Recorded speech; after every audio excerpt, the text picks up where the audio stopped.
I think we're live. I really think. Maybe we do some music. Are we live? I think we are. Gotta figure that out each time. Background music. Actually, I only have a rather short list of songs I can actually play without rights infringement. Hey, done it. I wonder if you've anything to do. Are you like a professional marathon guy? That's what you actually do? To close the door.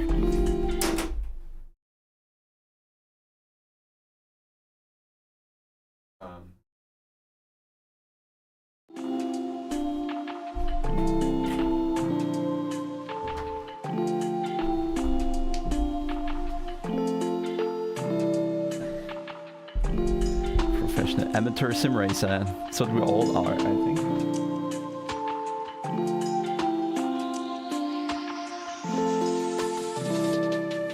Just popping up the chat in a separate window. And we should be good.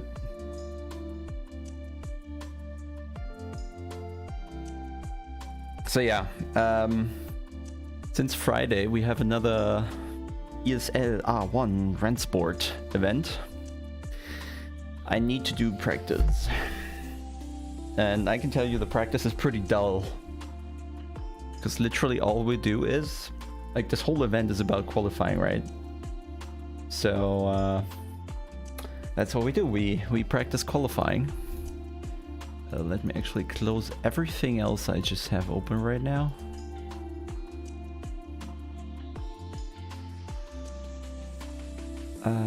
And then I'll need to host myself a server. Last time I screwed the qualifying, and then when I tried to recover and pass a couple guys, they just pushed me off the track until I was out of off tracks, and then I got to drive through, I don't know, like 5 laps into the race. Great format here. Oh yeah, and I need to adjust the I need to adjust the BOP because we had a BOP change, and I don't actually know what I have to set up right now for the BMW. Let me actually quickly check the files because they're changing BOP quite frequently. Hey Victor, when are you joining ESL? BOP. Okay, no, 1.4. So we do get a BOP change that is worth, compared to 1v1. Okay, we get 0.5% less power. So I think that's what I need to set up here. BMW, adjust power, 0.5% down. And then I think it should be good to go. I'll just rename the session. And save it. Like what we have here is like we have a web-based dashboard backend where we can set up the servers. It's quite good, to be fair. One of the things that is good, it gives you quite a lot of options. Like think iRacing, you can set up every possible option in the game, or driving relevant option. So we can go as far as changing the impact threshold for collision detection, or rather penalties.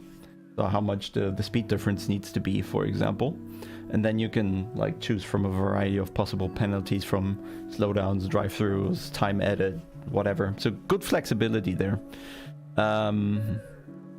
But yeah, so I think session is up now.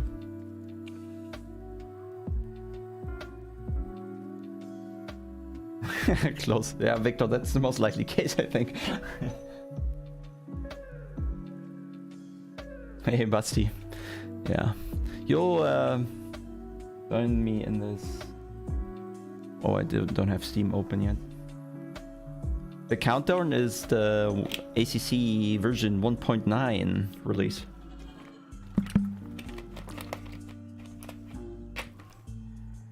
Actually, maybe I should. I mean, we're gonna change the camera in a second anyway, but still.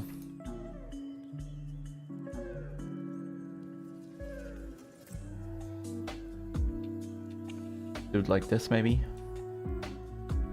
There we go.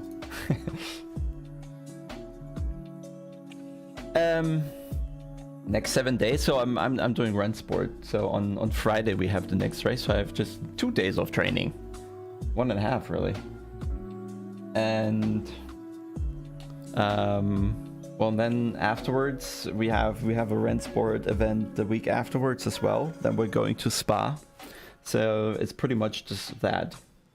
And for on the ACC side of things, it will be mainly Arthur and Gregor doing the practice because they go to Monza. Yeah, that's a triple header indeed.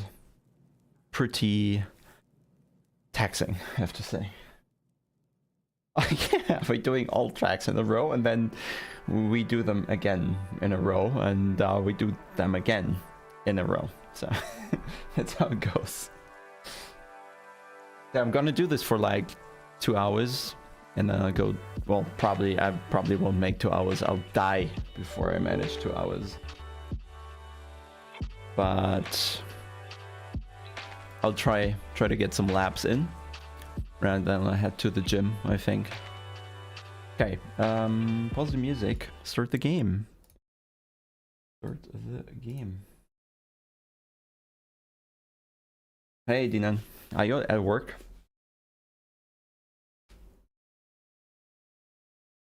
Yeah, Shanti will. Guess we'll find out, to be fair. Not sure. Let's see if I have OBS set up already. Yes, I do. So there we are. The good thing about streaming Rennsport is there's literally nothing to hide. There's no setups. And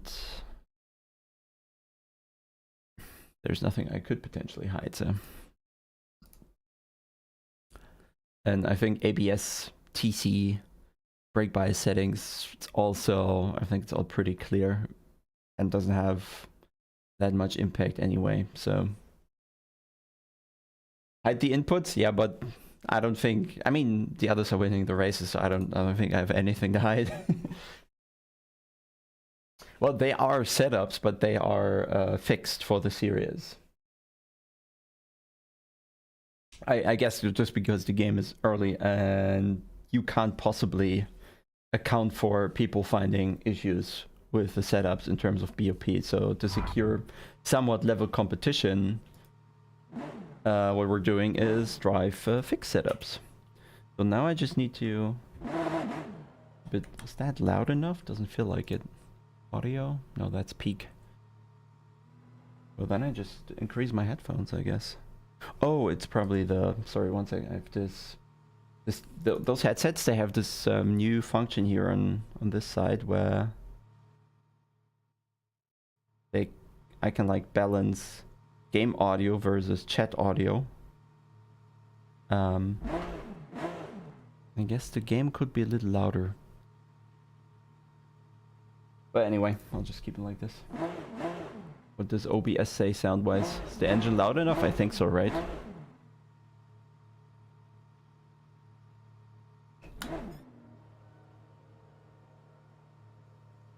Okay. So, first thing we gotta do, turn off the ABS. I forgot the, turn off the TC, and then how we start is, like, we've all calibrated the clutch to be something like 23 to 30% depending on the car. Then you just floor neutral, put in the first gear, and you have a perfect start. I think some teams, they use the brake as well, and then use the clutch lever on the wheel. But I don't have a clutch lever on the wheel, so I'm not using the brake at the start. And then they're basically first gear flat out, brake applied, clutch in, and then they just let go of the brake for the start. Which seems to give even better starts.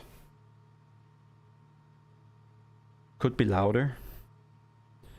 Could be louder. Well, I'll give it another 2.5 decibels. 3 maybe. Okay. Yeah, I think I don't want to scream, you know.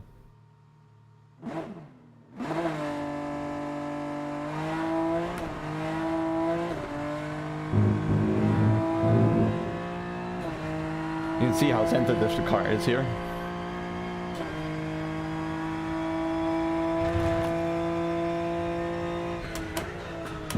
Oh, I have to remember in the... So we have a setting here where tires and brakes are similar like ACC hot lapping. Tires and brakes, they reset over start finish. And this means that for turn 1, the brakes are, yeah, just not there for the first 10 meters or so.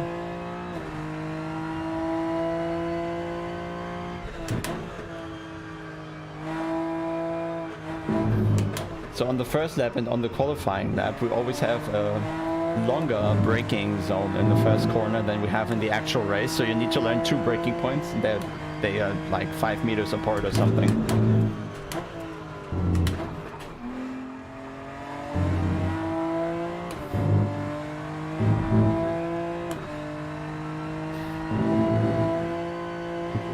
Yeah, I like told them the thing with the standing starts and with the manual clutch as well. Like those cars don't have a clutch. They just don't. It's like an automatic clutch, and they just put the throttle down, and the starts are always perfect. The clutch like recalibrates as needed. So it kind of doesn't make any sense, but yeah. Adds an element, I guess. And we do the tight chicane for whatever reason, with very nasty track limits.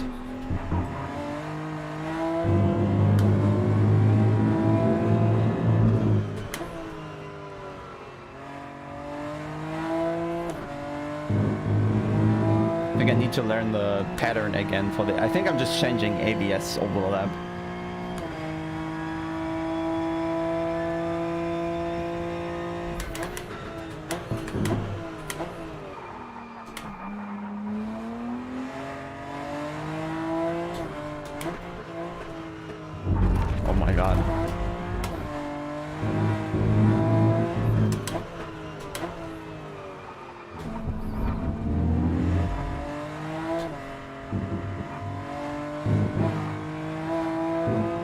Gonna take a few laps until I'm back on any reasonable pace.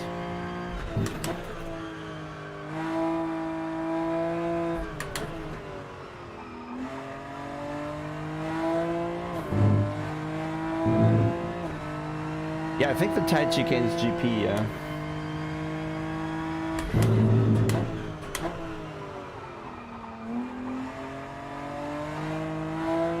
I think the BMW is the only car that actually got to record so far.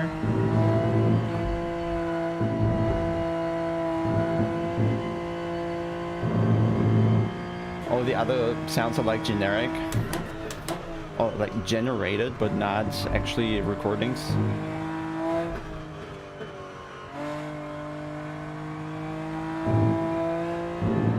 I'm probably gonna be like a second down or something, easily more. I think we're aiming for 52s before, now with 0.5% less power. I don't know, let's see, probably still low 53s as target.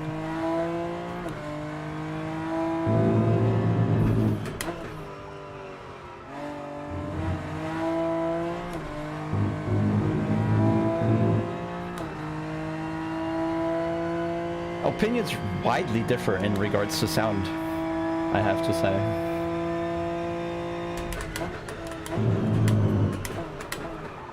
Still not the breaking point I was looking for.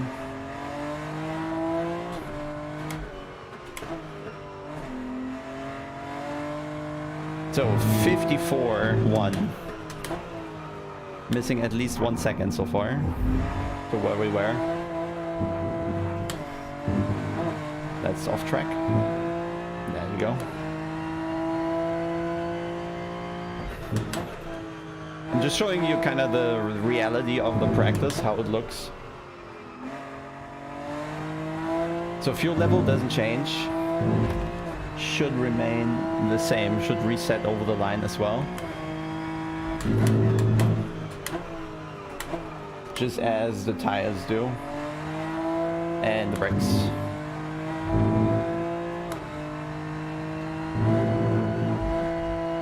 Yeah, the rear end is interesting.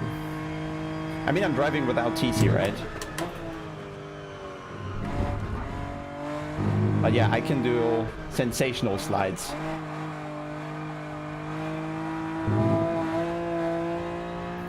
Not sure that's how I see GT3s very often. It's like the downforce is still there, no matter how sideways you are.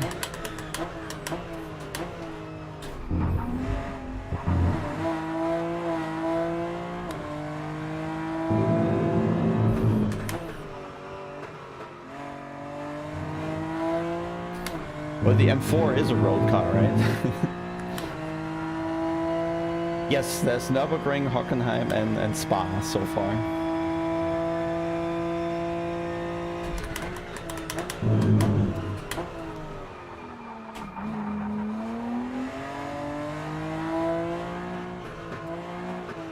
I think I need third there just for a short period of time for the entry.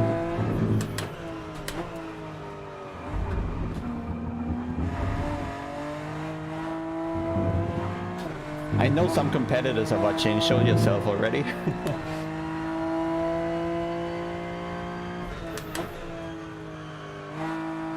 How does it compare to ACC? What do you mean exactly? Driving-wise, graphic-wise, audio-wise? Need to differentiate a bit.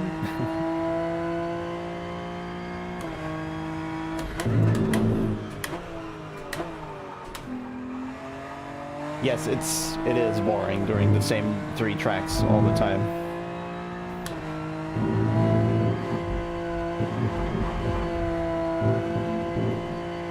Like, you can easily do this one flat, but there's a certain line that is going to be faster, that doesn't upset the car, and it just accelerates through.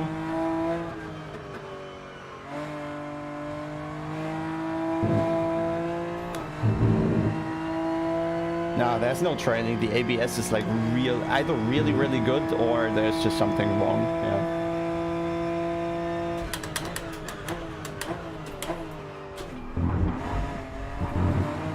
And finding the track limit, yeah. Somewhere I was off track, I don't know where. Finding the track limits in the last chicane is really tricky.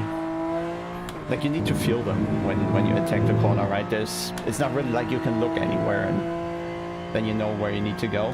Just gotta feel it.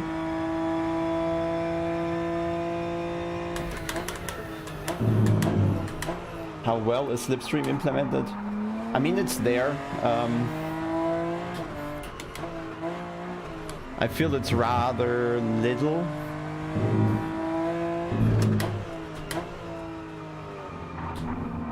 And on the other side, the aero loss is very drastic.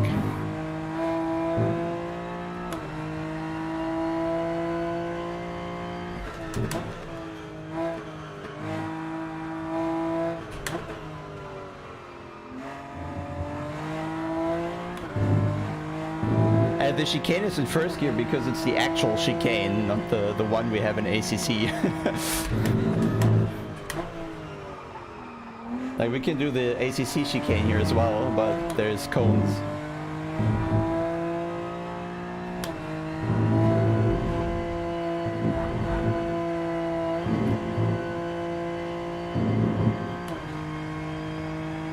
Yeah, there's no overtaking because the downforce loss is so harsh, and the tires, they just fall apart really, really quickly. Like, it just looks kind of drivable right now. Because the tire resets every lap. But in an actual race, of course, the tire doesn't reset over the line. And then we lose about 2.5, 3 seconds to the quali times over the race distance of 10 laps.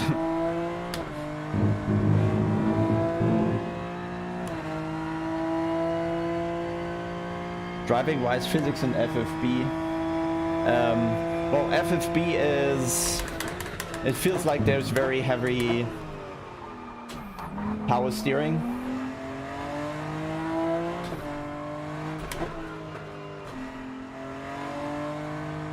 Like there isn't...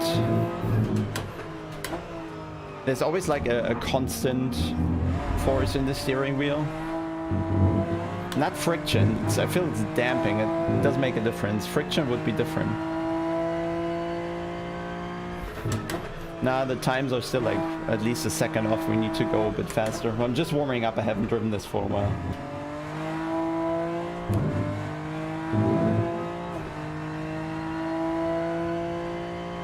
Yeah, I just got used to the sound. You probably... Oh, that was a bit deep.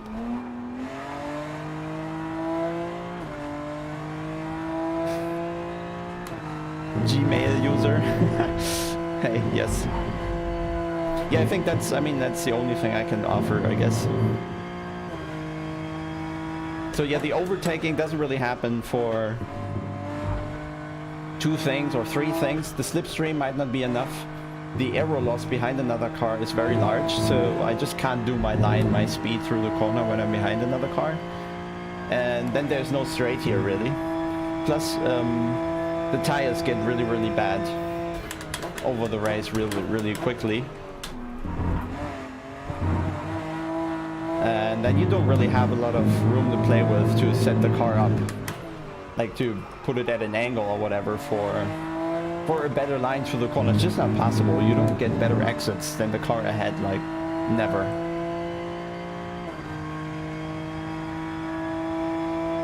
Yeah, the slidey thing is something I think we've all commented in the Discord on already, so they're certainly aware that something is off.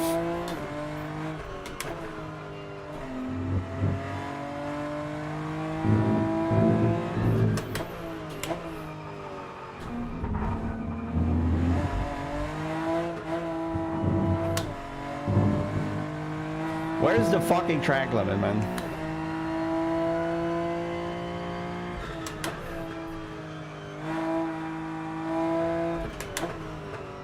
You have to sense it, but you can't see it.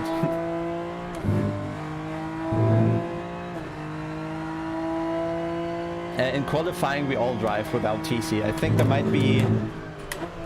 I saw some teams using TC on Hockenheim in some corners in qualifying. But yeah, the TC doesn't work so good. It rather stops the car, and you need a lot of this... you need to be in very deep in the slip angle with the tire to get the lap time out of the car. And the TC kind of interferes with that. I can do a lap width. It's not going to make too much of a difference, but you have more freedom as a driver when you turn it off on qualifying. But in the race, you have it on all the time.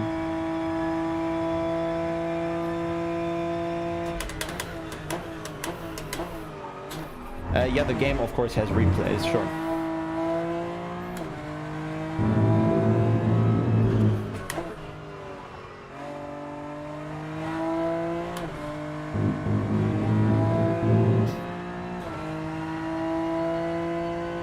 Well, 3/10 would already be a big gap. I think it's much closer here even. Hey.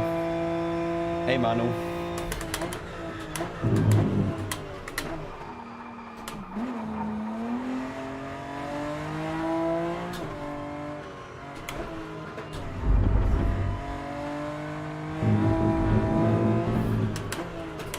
Okay, that was off track as well.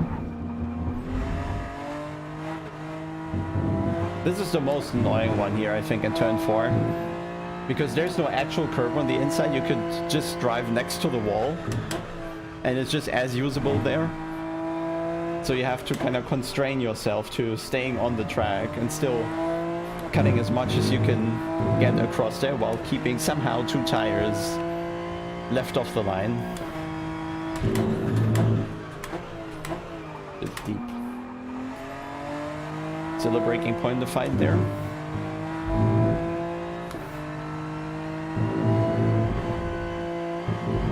What should give you an impression, I guess, for like, to convey how it feels is really tricky without you driving it.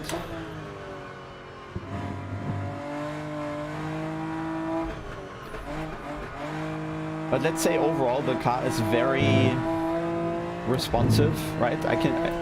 This is something you can't do in ACC, right? The cars are more sluggish, more planted, right? You wouldn't be able to do this and catch it, right? Impossible. And on iRacing you'd probably be dead as well. So there's quite the difference between these games. So the cars are very, very agile, and then at the same time they're very easy to lose the rear end grip. I don't know, I don't see many real cars doing that.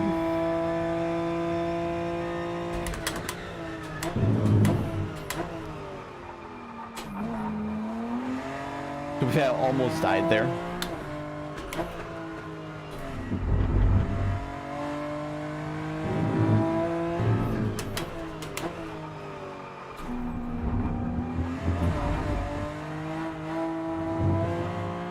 Okay, I think that's the angle we need to aim for. Let's see the sector time. Shouldn't be too bad. Okay, still 10 to go, I think. I don't actually remember the split times from last time. I think there's quite something left.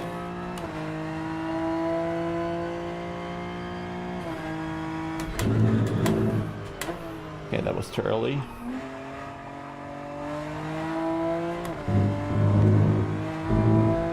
And here I gotta find the exact turn-in point. I shouldn't go onto the inside curb. It's gonna cost time. I need to avoid the inside curb. But there's only a very tiny window for the actual turn-in from the curb. And that's difficult to hit. Nah, I think it's closer to Automobilista or Project Cars or something, even though I never really played that. Let's hope that wasn't off track. Yeah, it was. Fuck you. You just don't know until 10 meters after the corner if you were off track or not. No, ACC is more planted. Like, this is not planted at all.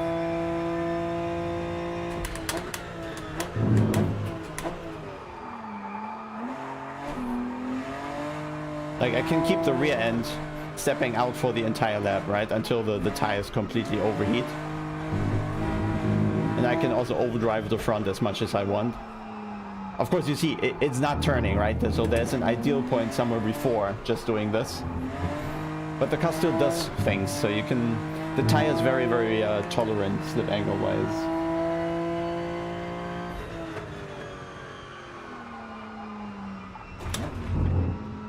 Did it take such a long time for the hairpin? What do you mean, Mort? Well, I need to read, there's so many messages.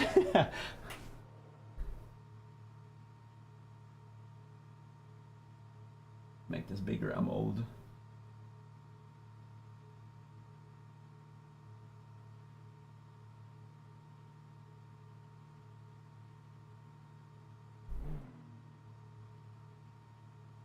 Tire management work in this game? Yes, I think so. If you take care of it, then our races are too short, I think, for it to really matter. So you can be really aggressive with the tire, but if the races were longer, let's say 15, 20 laps or so, then I think tire management would come into play quite a lot here. Because they drop really, really quickly. And I think you can make an impact in the long run, but not in those short races, really.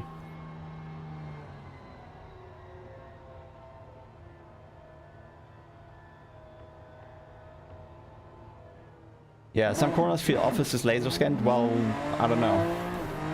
I honestly don't know. Oh, the off track in the hairpin.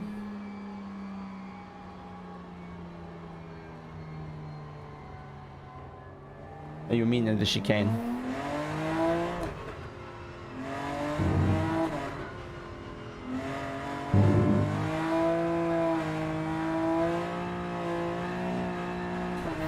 Yeah, I mean, we don't have the corner here. I feel there's corners like Blanchimont or Pujon where you feel it more.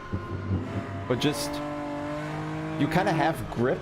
You do 250, you do a corner, and suddenly the RPM goes up like the rear tires are losing traction at 250 and you're going sideways. And I think in ACC and iRacing, that's like always death in Blanchimont.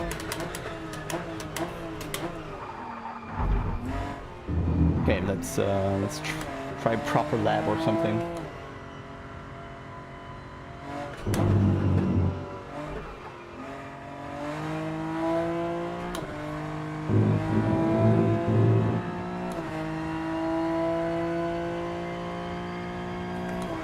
So where's the break point? Somewhere there's a stripe on the ground. I'm using that, this one.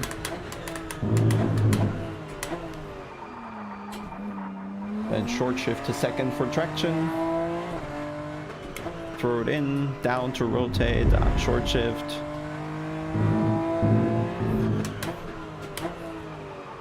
Initiate rotation with the downshift. You could do it on the brake as well. So there's like several options to get the car to rotate.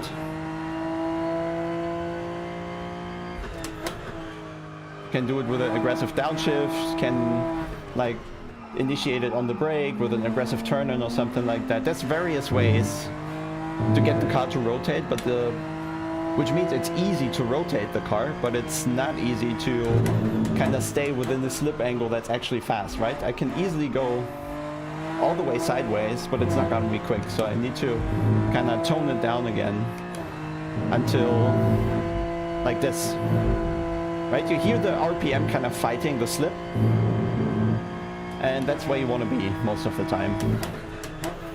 Just about losing grip.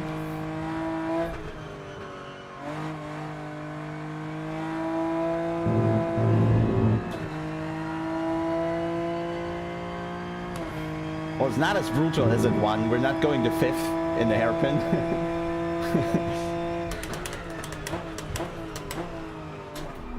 Probably off track. Or not.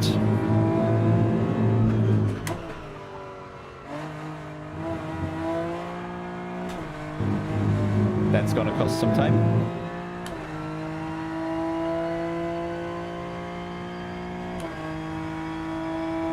Dr. Noodles.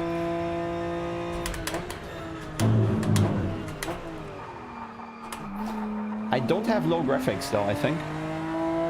Let's check. Just so we're not blaming my settings. Or blaming the game for my bad settings.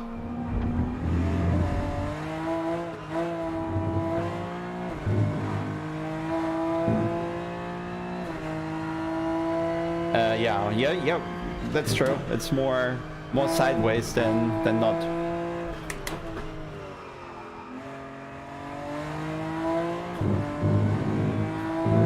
I definitely don't have the groove yet.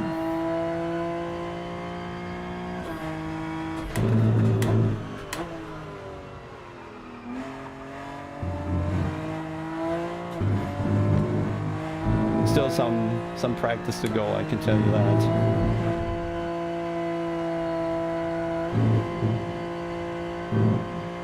I think my PB is 0.8, 52.8. But now we have a bit little less power, so we'll see.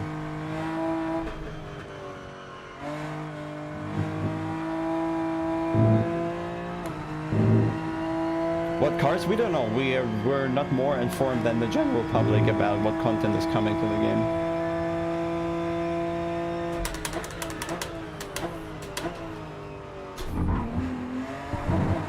Off track? No? Okay.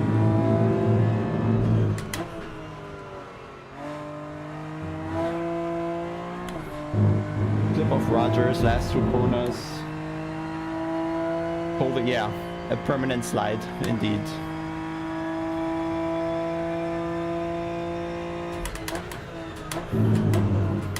Yeah, the Porsche is particular with the engine in the back.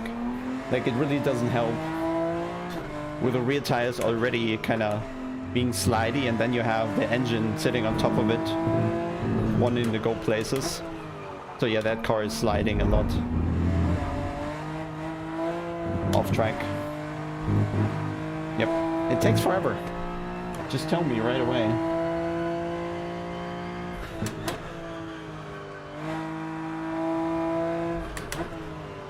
I think what looks race room is really just the asphalt color.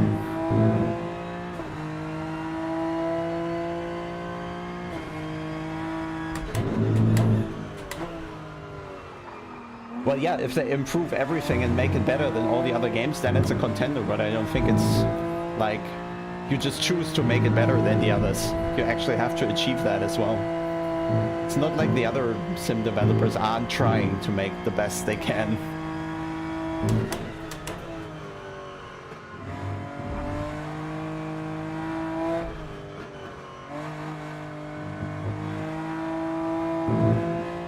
I mean, I don't know what right now would make it your desired sim.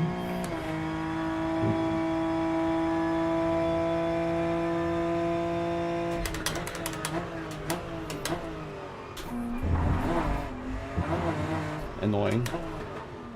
Need to figure my breaking points.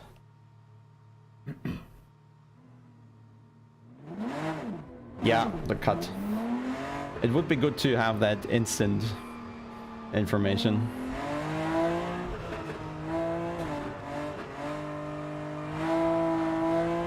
So I think first sector, I had a 0.2 already, which is, I think, reasonable to have. Middle sector needs to improve at least 2-3 tenths, I think. Last sector has to.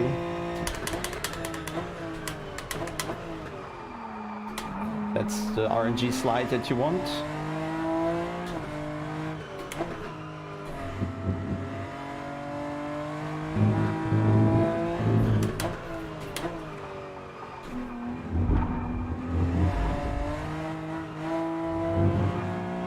Open up that corner, and then that sector should be not too bad. Not great, but not too bad.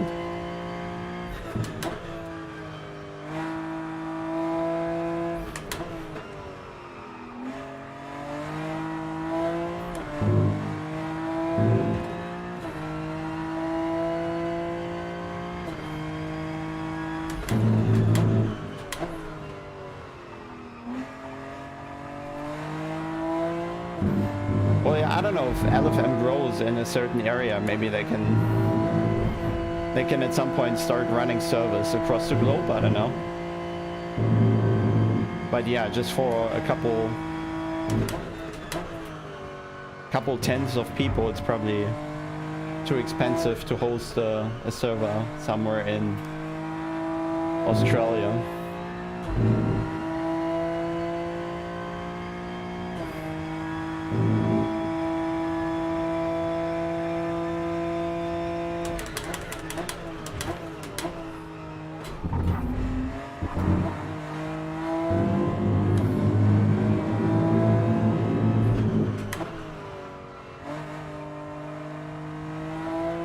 Yeah, I'm still driving entirely shit. Still half a second ago. Easily.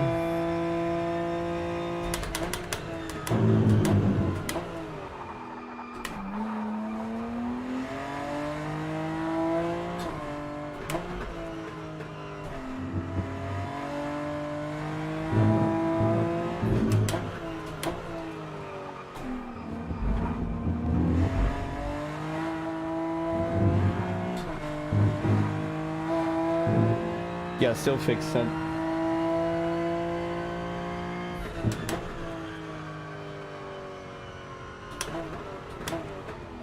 Gmail user, there's two chicanes on the Nürburgring. There are two different chicanes. One is tight and one is a bit wider. Let's do the other one. For whatever reason, they took the tight one here.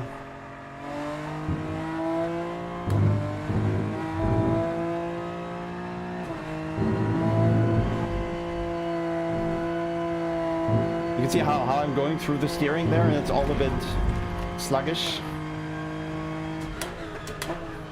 Once you've maxed out the tire, the steering is kind of dead.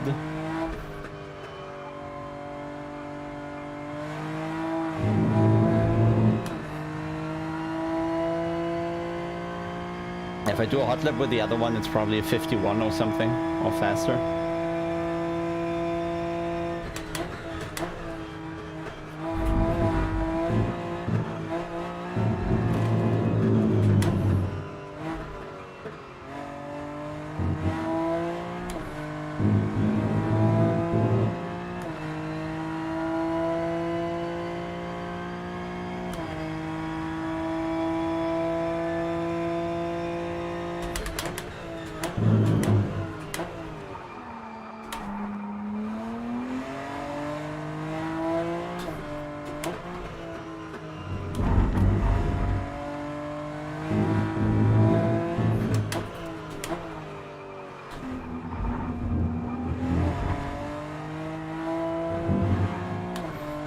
Was it an off track? Was it? Was it not? Doesn't seem like it.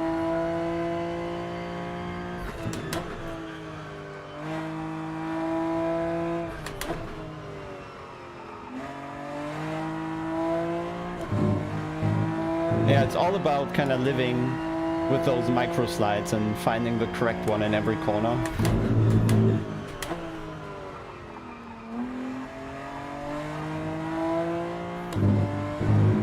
Not sliding too much or too little.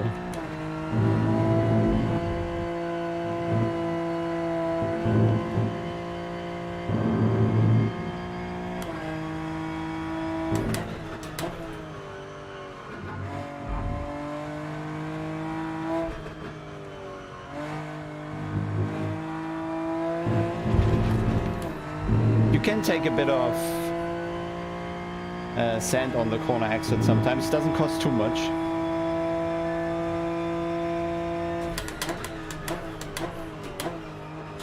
I think optimization-wise, to be fair, they have improved a lot in the last 2 weeks. I think everybody did have FPS issues before that, but I think now it's mainly gone. 4 tends to go. Well, let's say 5 still.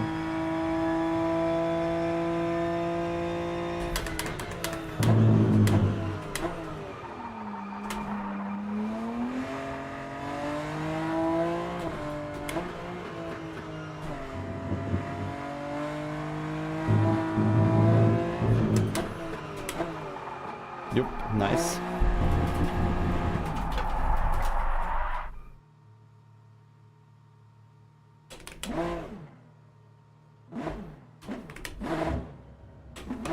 Well, it's not like the slide is easy. It's a very narrow angle that you have to hit. It's very easy to slide too much.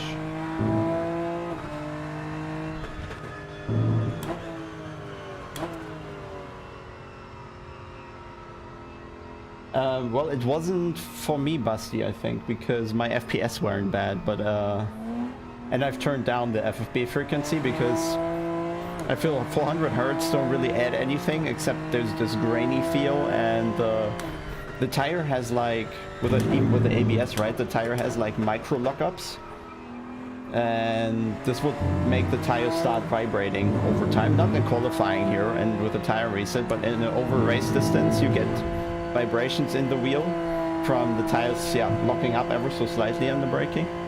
And then after 6-7 laps or so you get vibrations in the wheel, but if you turn down the update rate a bit, then that's gone.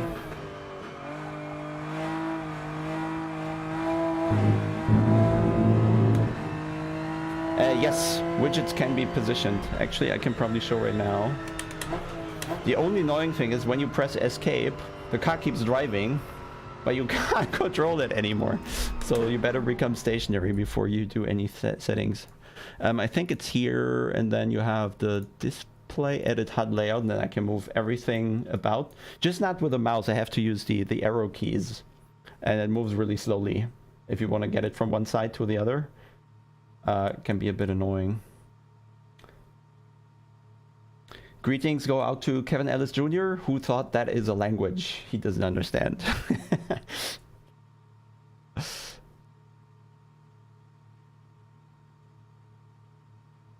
Oh yeah, graphic settings.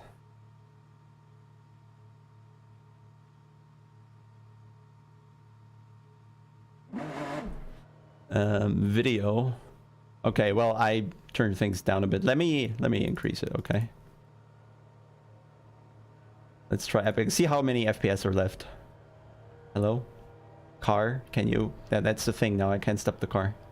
Rendering, yeah, save it, fuck it. Don't think there is anything that will add. So still, FPS are still fine. In single player, at least, I think it's so fine. We're not really GPU limited, it's mostly CPU limited like you are in... Oh, ACC as well, right? So FPS right now is 117 because I capped them at 117, so it will probably be more if I let it go.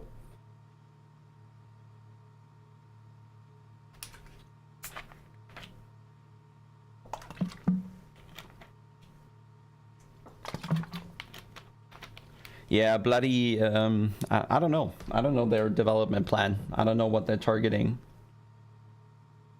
The monitor, so I'm going by whatever guide there is on Blurbusters, who say you want to be like locked 3 or 2-3 frames below the hertz limit of the monitor for some reason. I'm not going to quote the entire thing now.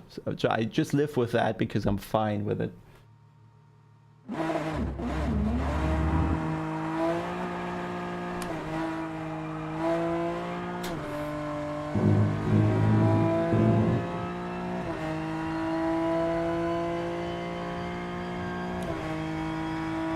Yeah, but you know, IRL is always very tricky to judge which BOP is at play. Is it SRO BOP? Is it a BOP of another series? Which tire are they using? Like, if you use a Michelin tire compared to a Pirelli, you're gonna get hugely different lap times. And since they're not specifically trying to copy SRO, they can use whatever tire they want, so the lap times are influenced by that as well. And I guess corner speed wise, I think, or top speed wise, it doesn't seem like it's just BOP or downforce or so. I guess a lot might just be the different tire. I mean, just look at F1. If they take the super hard versus the super soft, you just get different lap times, right? And the same is true for GT3 cars. And different series have different suppliers, so yeah, you get different results, and different cars work better with a Michelin tire. Some cars might work better with a Pirelli tire. Some produce more heat, some less.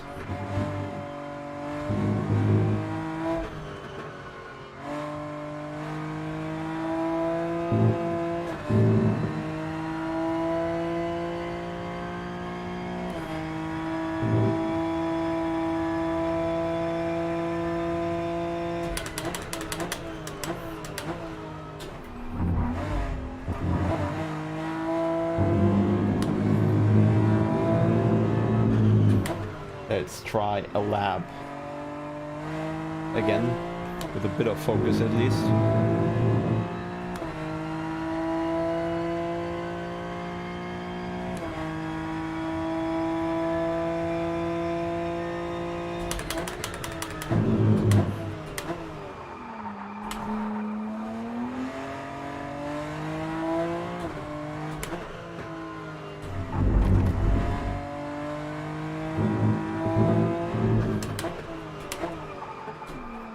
It was a hard downshift.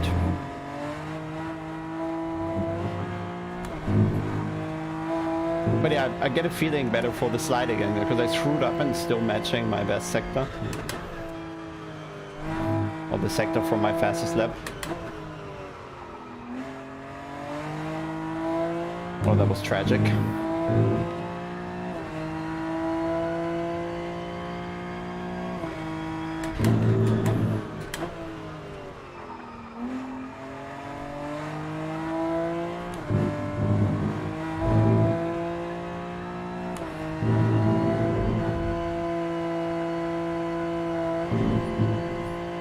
At least one thing is the same, is that the M4 has the Daytona gearing here with a very long 5th gear, so we never use 6 really.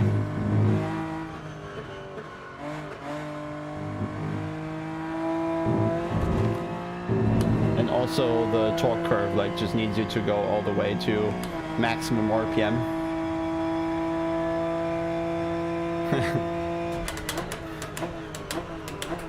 Data is fairly accurate. Like it predicts, well, let's see.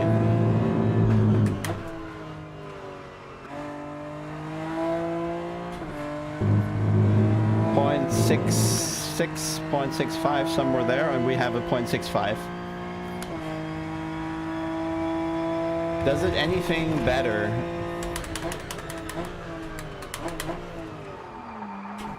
I think actually the car contact. If I had to narrow down one thing that I think is really good so far, then that is how much contact the cars will allow. And how the cars react when they come together. I think that's actually good. But better than any other, I don't know.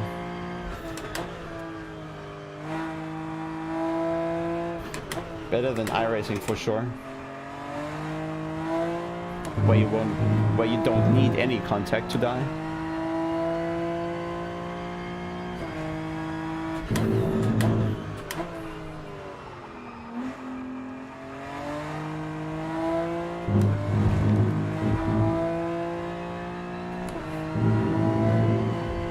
Yeah, to rough off the curb costs a lot of speed.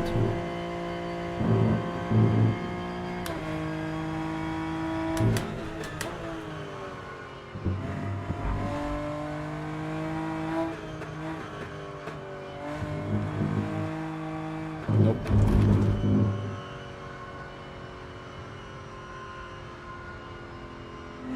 No, I think Basti, it's part that. Yes, partly the slip angle that you still have, like the car hasn't actually lost the grip even if it's sideways. But I think the contact as well is like you can really feel where the other car is, and you can lean into this, and you do get feedback from that as well. So it's both a bit.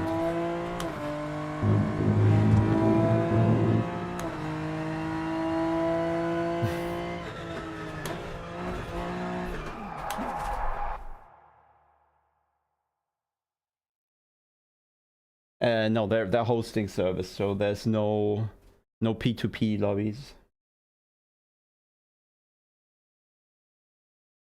There is slipping with audio cue, just that it's very, very little. You really have to go for the tiny differences in RPM. I mean, I don't know how good it comes across on the stream, but maybe let's try a lap on that narrow slip, and then you hear when I put the throttle down, you will be able to hear how the engine kind of leans against the entire car, but doesn't actually climb, or just climbs a little, or climbs slightly faster on occasions, and the rear tires spin up. You just try.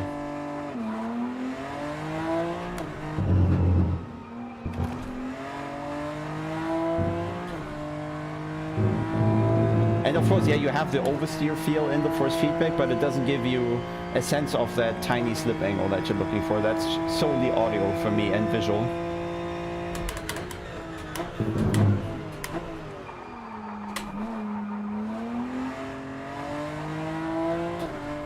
Like there you could hear it a little, that it goes up, and then once the car grips up, the RPM come down a bit again.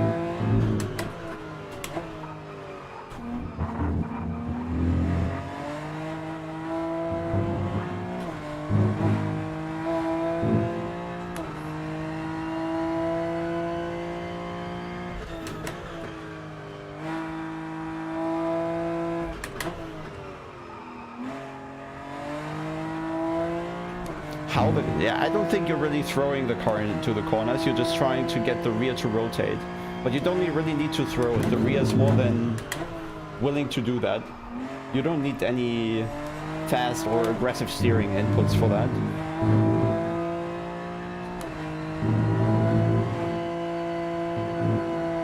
Right there, the RPMs, right? They go up, they come down again when the tire grips up again. I don't think it should lose grip in the first place. I think it shouldn't lose grip in the first place in those situations, but yeah, that's what we have right now.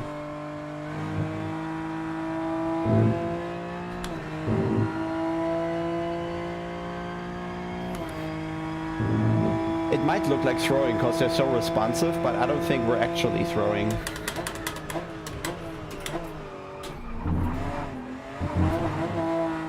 It's gonna cost ages.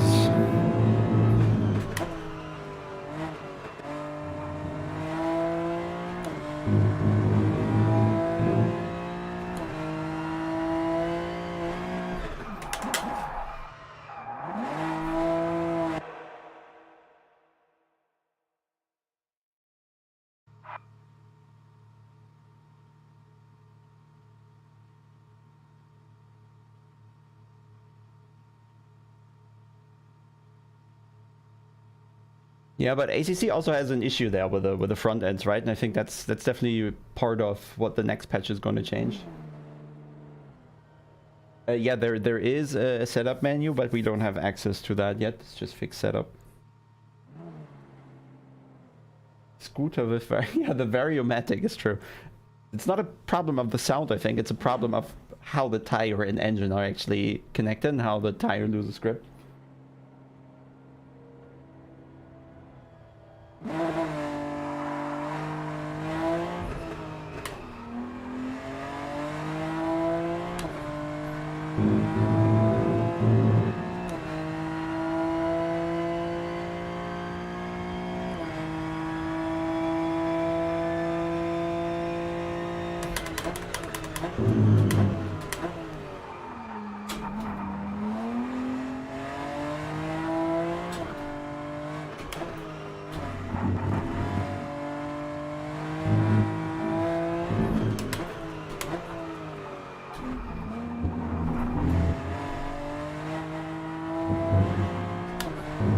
That wasn't too bad, I think.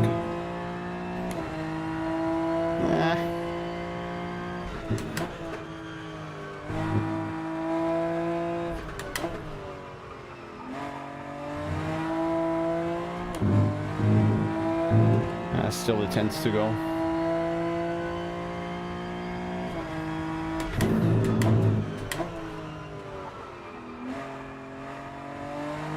No, didn't hit the 7th apex.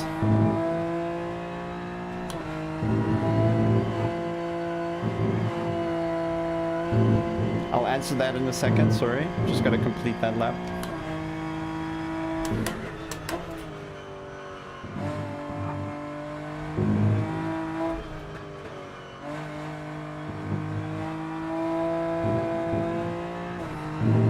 That's overall not too bad.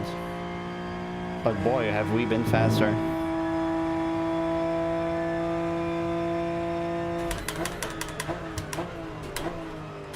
That's off track for sure. Or not.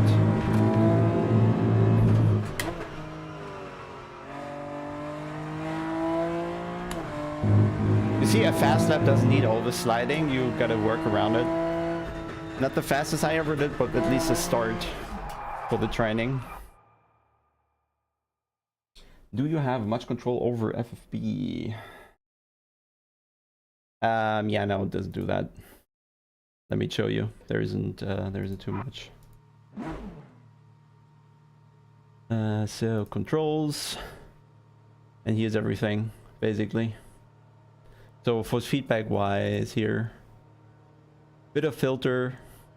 The torque capacity or capability works like in iRacing, where you define the maximum. Can the car just stop? Oh, let it die. Wheel torque capability is kind of in iRacing the maximum amount of force you want to simulate onto the available range of your wheel. So 45 newton meters calculated by the game are going to be the maximum my wheelbase can do, which I put at 65% of what I have in the VRS driver. So it comes down to, was it 80% in VRS is 16, and then that point is like 10 newton meters or so. And those 10 newton meters then will going to be representing 45 or something like that.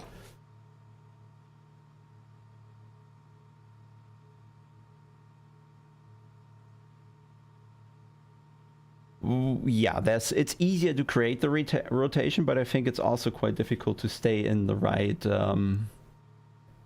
amount of rotation. While shifting spamming, slow down the car. Sensitivity. Actually, I don't have a clue, to be fair. I just kept it where it was. But it could be, yeah.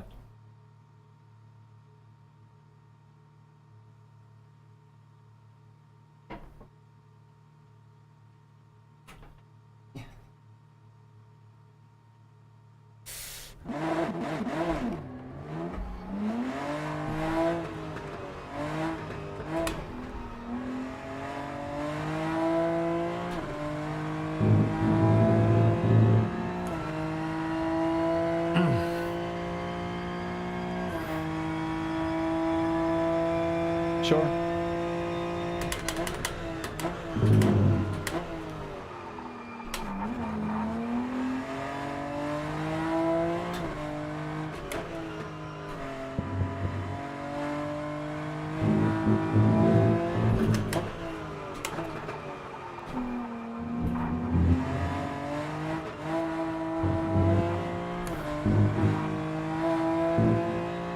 Haven't found it quite yet, how much slip I can do and need.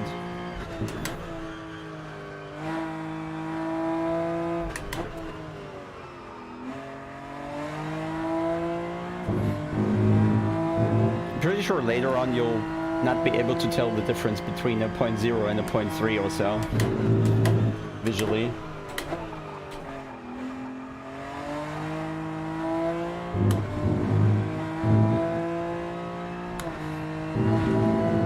Yeah, rotation like Porsche without a rear wing.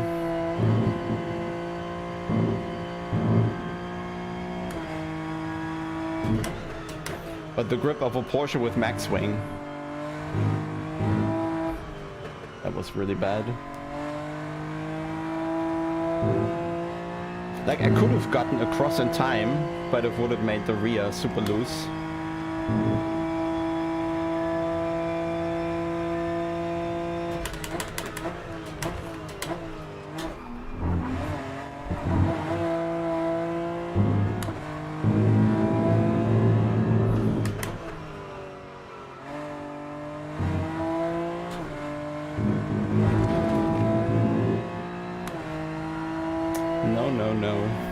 Last sector was good, I think. I think 0.4 should be target in the last sector.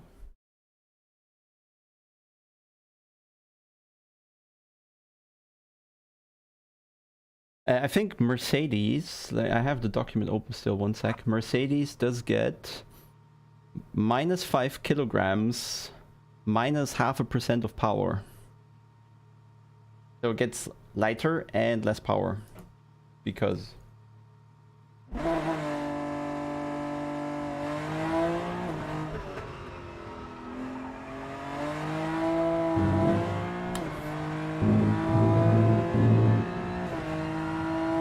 it's getting extremely warm in here. Should turn down the graphics again.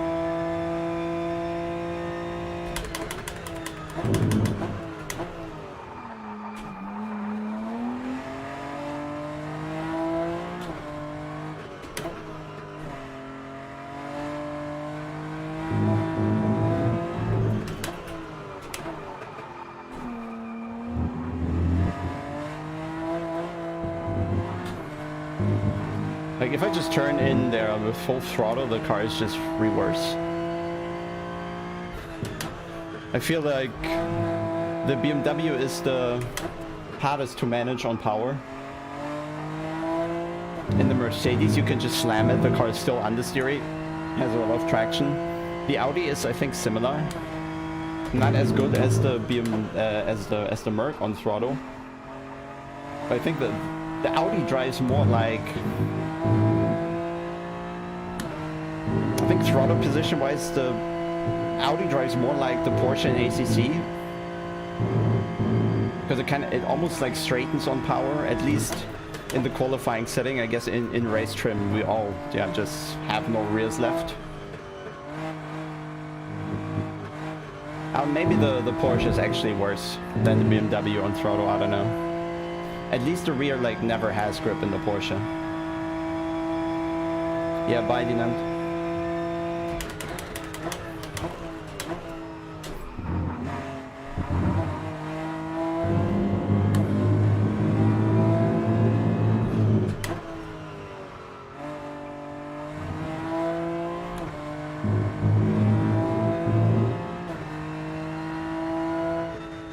Mercedes best car in the game.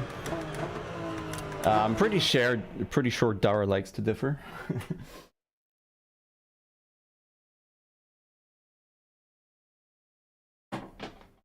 Daniela, they definitely improved the performance of the game, so FPS wise, but I think under the hood, physics wise or anything, nothing really changed. No, that's the same still for us. At least I can't tell the difference.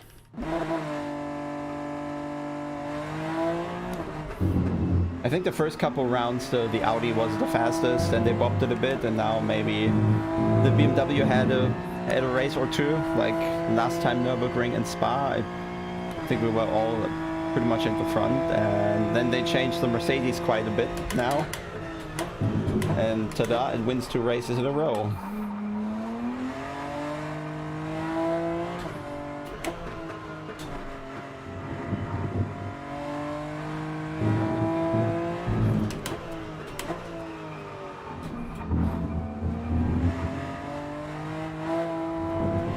But I also felt like Mercedes was underperforming until Dara really tried. Why was that off track and where?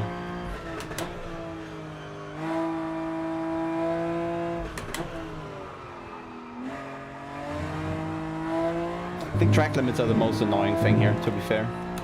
Not the sliding.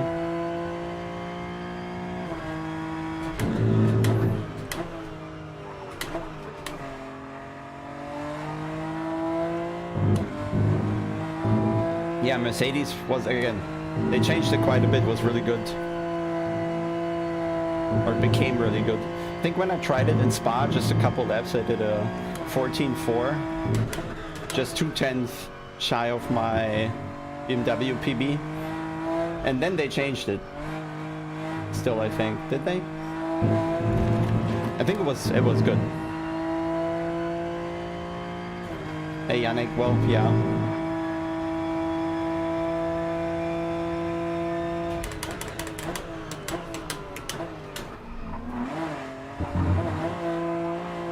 It's the same thing as always.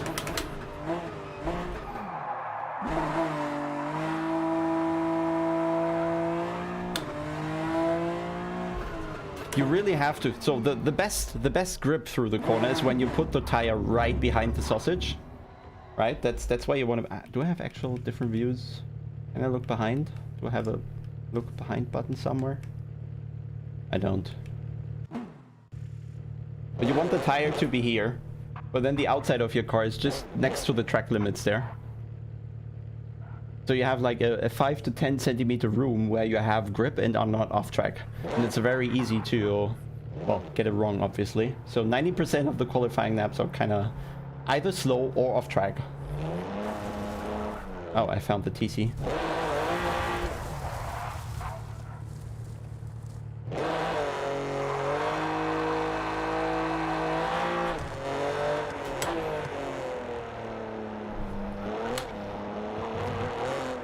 Like that, maybe.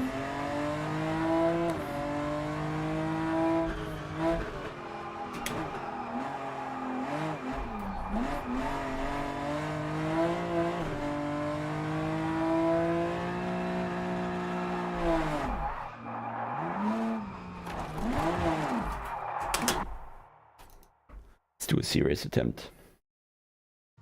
But yeah, that's basically the practice we do. Qualifying lap, qualifying lap, qualifying lap, qualifying lap, qualifying lap, qualifying lap.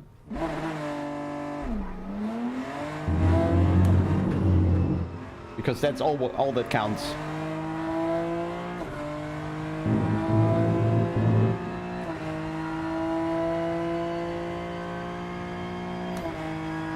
Yeah, I think we're missing a kilometer or two on the straight.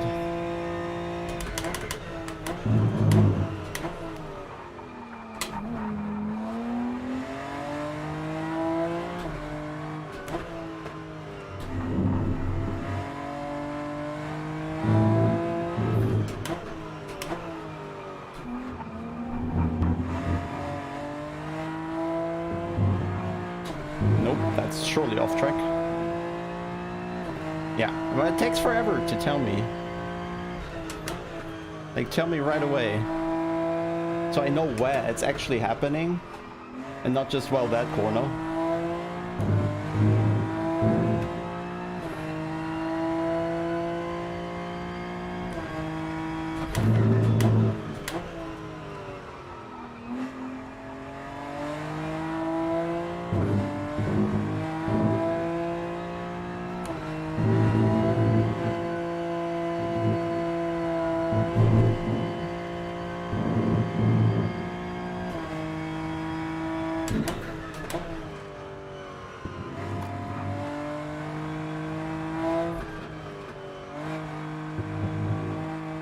Nope.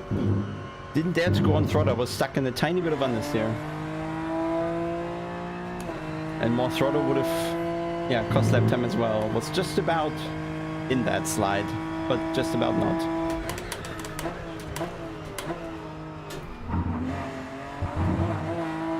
The other problem is when you're off track already, like early in the lap, later off tracks won't be told. Because the lap's already invalid, I'm not getting another message, but it's probably a settings thing. Obligatory 360 every qualifying lap.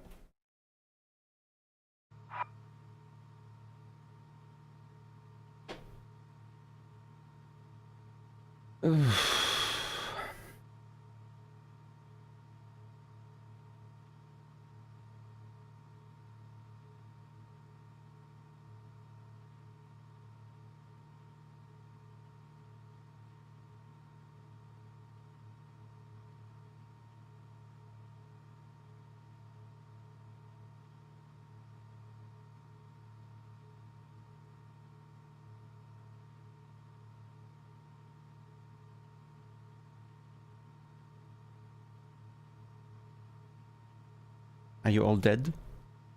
I get a feeling you're all dead.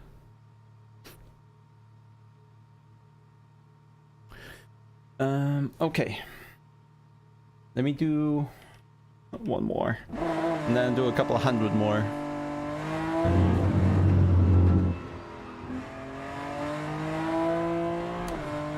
I'm just waiting for the breakfast to sink in so I can go to the gym.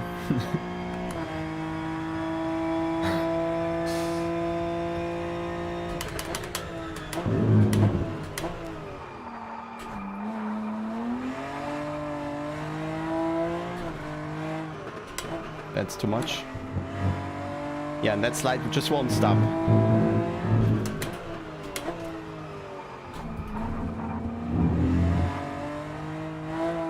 Off track. Yep.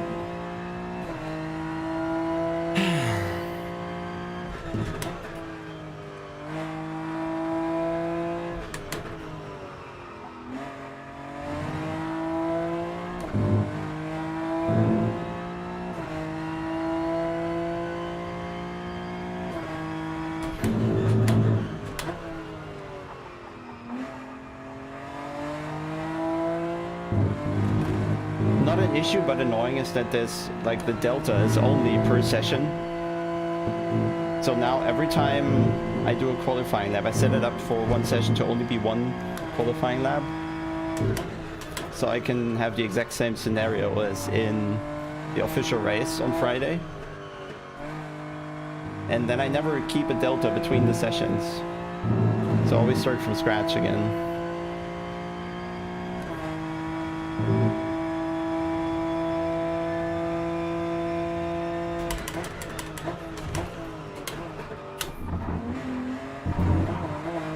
That was too much. Too deep.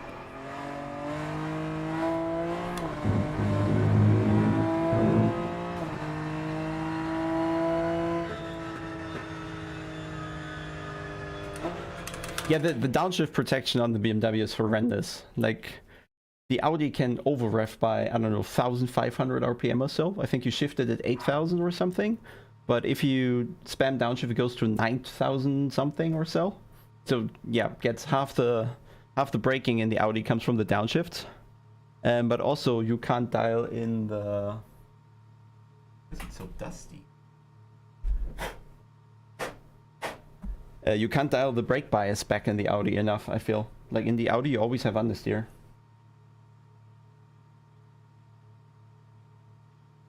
So you actually need the downshift to brake the rear tires somehow. On the Audi, not on the BMW. But here the protection is so strong, like it will really only rev to 6999, no matter how aggressive you try, I feel. And you need to get the downshift done at some point.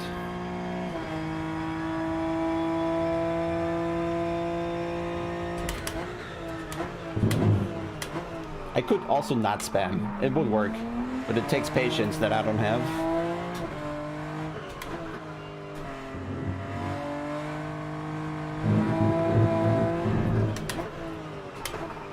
Why is that off track now, 3 seconds later?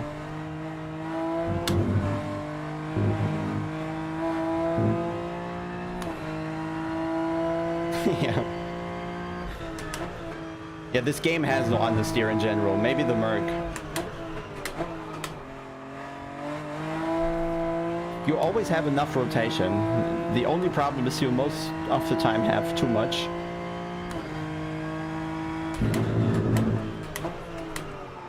Yeah, I'm losing focus here already. That comes with streaming, I guess. And heat in this room. It's wild.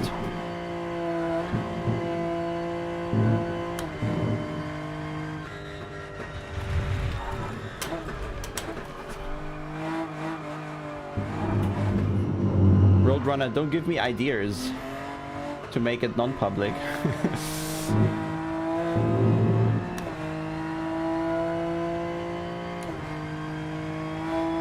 Yeah, Sebastian, right?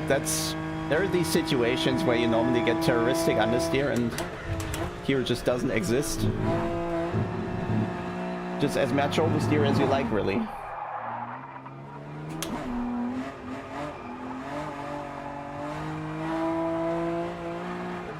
Or more.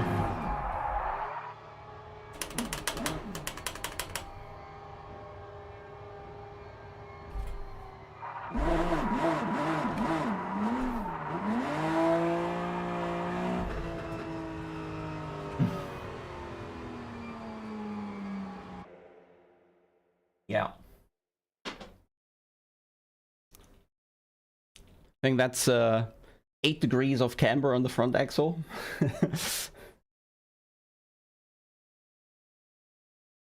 Got instinct hot take, do you like it? Can someone play the Mourinho meme?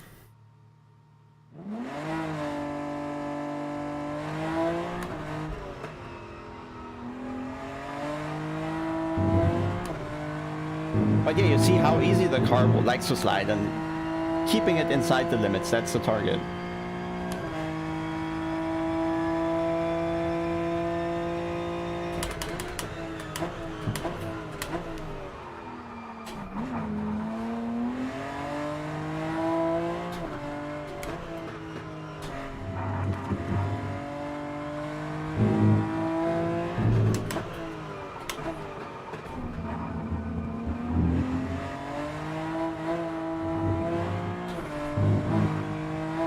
That's so slow.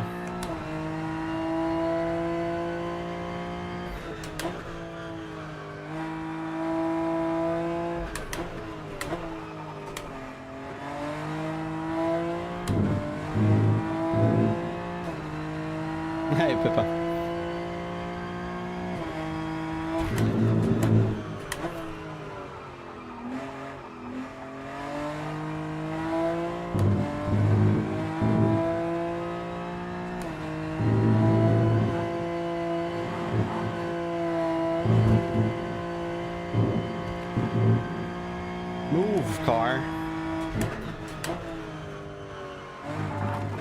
But don't touch the grass on the inside. That's going to give you actual understeer.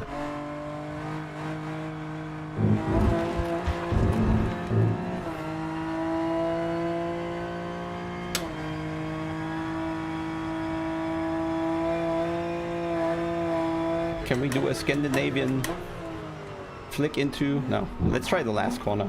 Might be easier.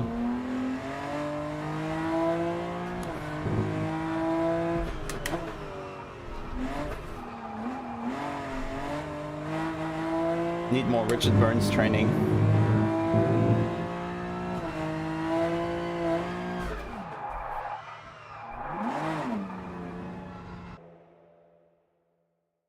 Ah, 20 sessions ended already.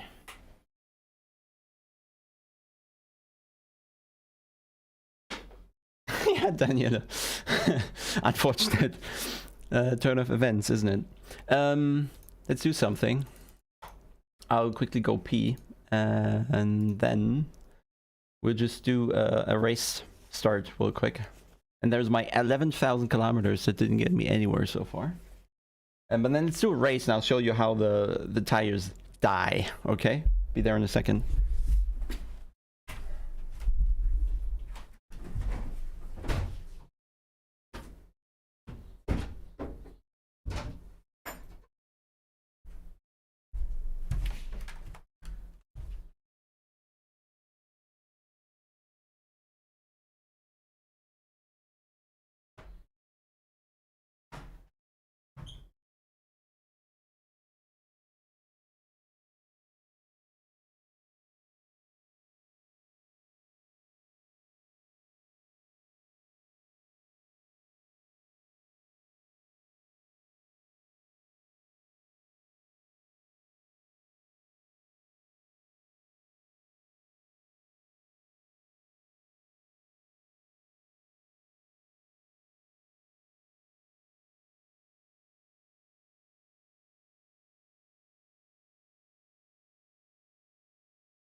Yeah, the logo on the seat is taped because for the ESL round they told me to tape it because it says Sparko, and I don't know. So apparently not allowed to have Sparko on the ESL broadcast cam feed.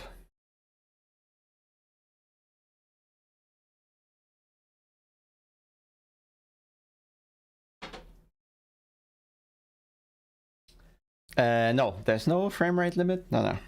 You can run as many frames as you want. That's not the thing why it looks slower. It's the field of view and how they do that, I guess. But you get used to that real quick. So what do we do here? Duration. How long is the race? How long is the race? I think it's... Oh, I can't actually change it. All right. Then we just stick to the hour. Just do a couple laps. I think the race is like 9 laps or so, something like that. Really short, luckily.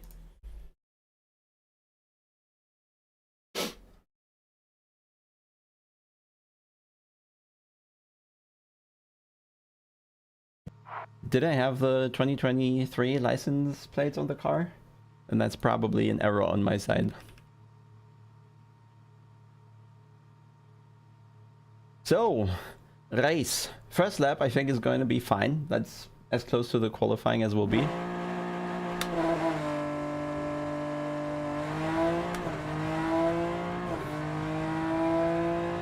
Braking for turn 1, I don't know, somewhere here. That was probably too early. And now we just try to kind of keep the rear tire temperatures under control.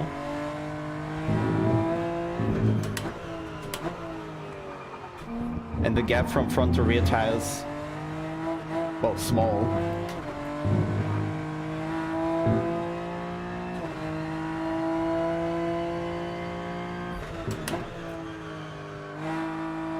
And this way, at least the last 2 laps or so on the race, you'll have a bit more grip than those guys just flooring it all the time and attacking the rears.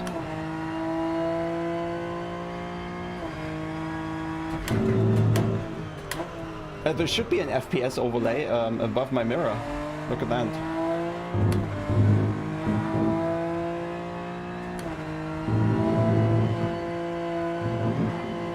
So now the Schumacher S is still flat. It quickly changes though.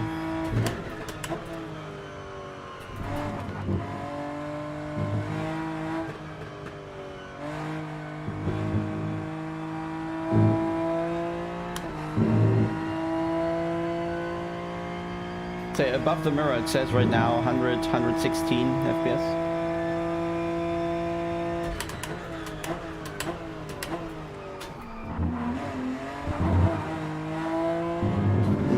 Probably now into lap 2 already, I'd turn on the TC. Because else the tire just, yeah, dies even quicker. It dies quick already, but you can accelerate it.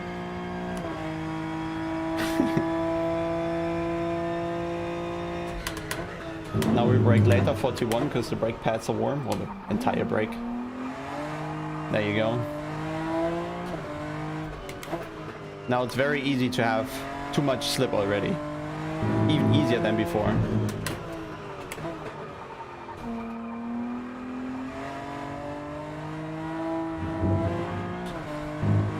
And it's also, I feel, partly down to the throttle sensitivity of the BMW. Like it only needs, I don't know, 30% for 80% power or something. At least that's how it feels. Probably different, but seems very sensitive. Very low throttle input already gives a lot of power, so it's quite tricky to manage.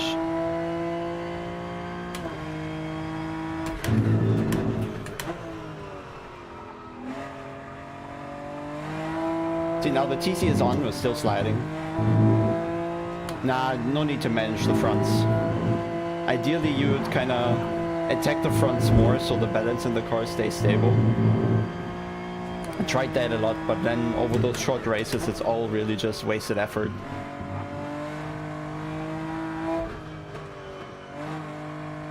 So, TC1, we're still going kind of sideways the same way.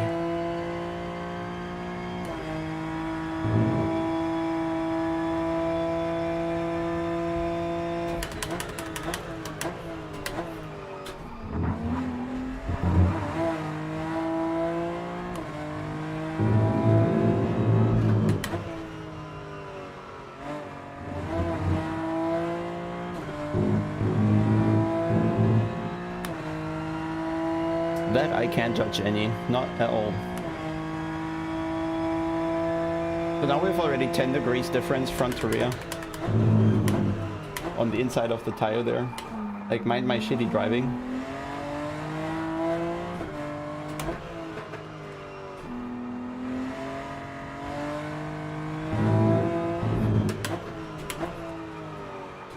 The problem isn't really the throttle, like you could manage that. The issue is that there's no rear grip, never.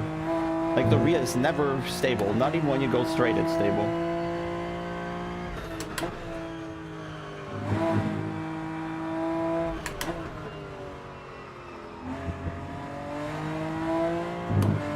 Always tries to go places. And you see the sector times, even though I'm definitely not driving ideal. You'll pretty much never have equally fast or faster sector than the lap before, because the tire always gets worse, like here. Nothing I can do really, it will just go sideways.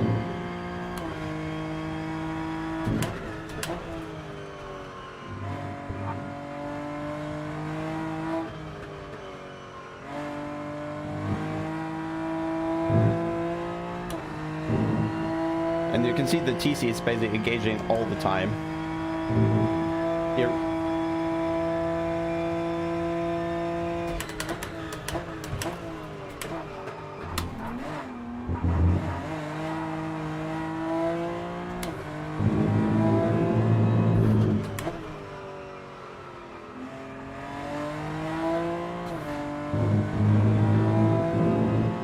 So lap time could probably just about be a 54 still, but remember we were trying to do 53.0 in qualifying, and we're in lap 3.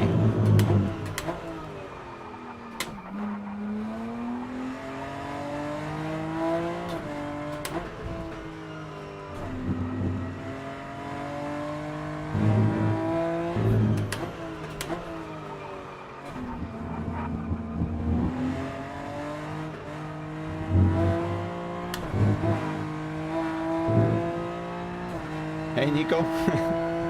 Well, you should be familiar with that.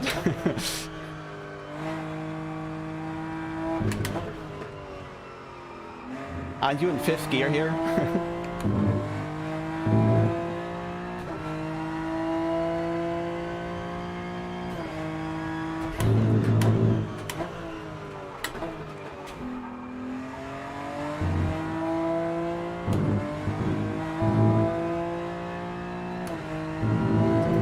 But yeah, for Nico, maybe that's closer to Rocket League.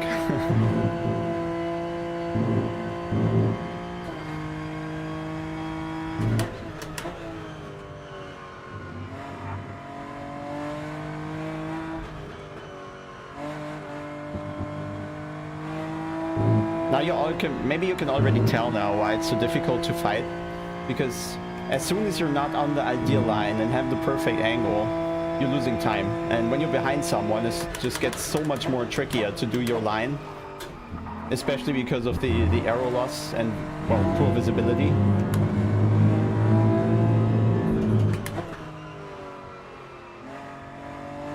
So the other car really needs to do a big mistake for you to have any shot to get close enough, or alongside even.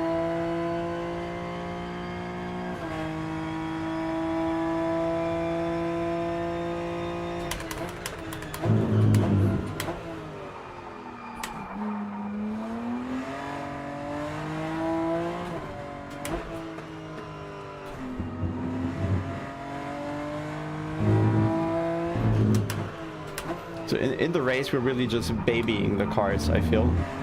Minimum attack. But there's just no grip. Whenever you put the throttle down, the rear's gone. And then it heats up. And it seems like 140 really is the, like, another threshold where it just gets way worse for the tires. So I'm trying to kind of keep them below that.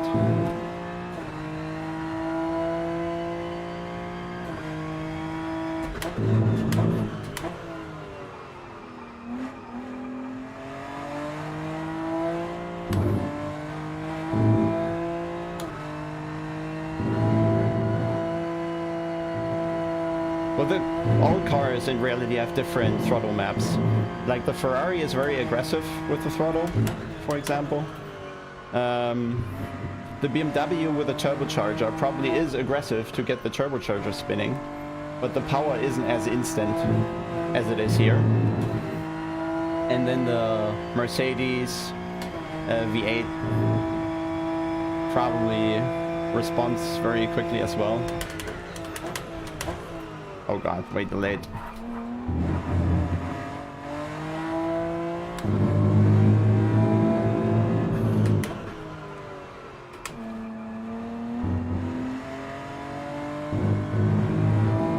And that was with cutting the chicane, 55.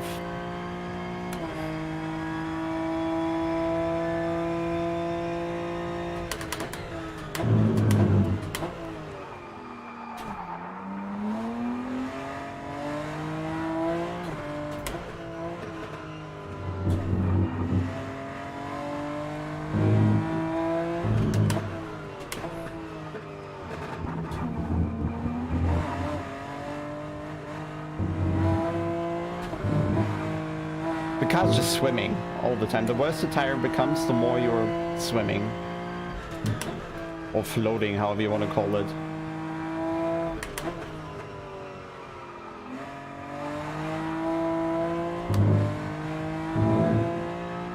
It feels like also the rear tires, they don't have any like combined grip, doesn't exist. You can either corner or accelerate, but you definitely can't do both. Oh, we did the same first sector twice in a row at least. Like we're 6-7 kilometers down here in certain parts of the track compared to the quali lap.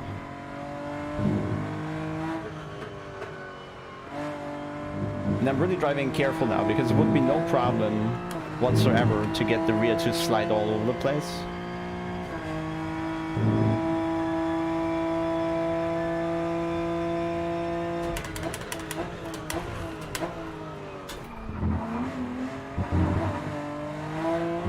Yeah, and also the temperature difference inside to outside is more than 20 degrees.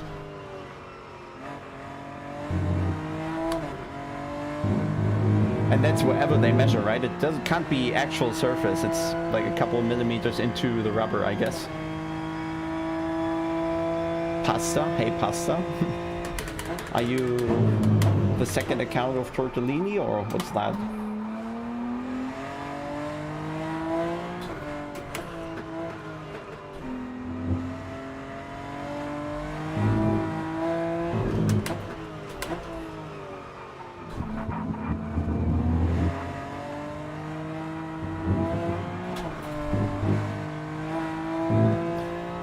Nearing the 56s.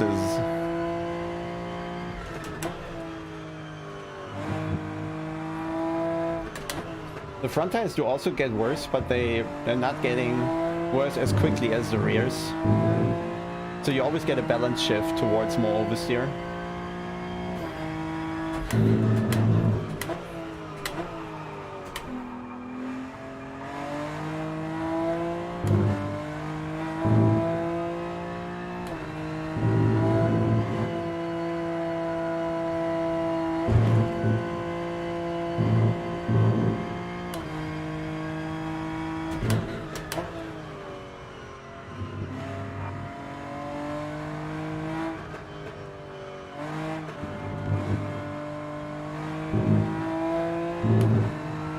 Oh, I am pushing. That's as far as we can go in race trim. Like in qualifying, it's 153 low, but yeah, in race, the tire degradation is so rough that we're losing 2-3 seconds to the qualifying times.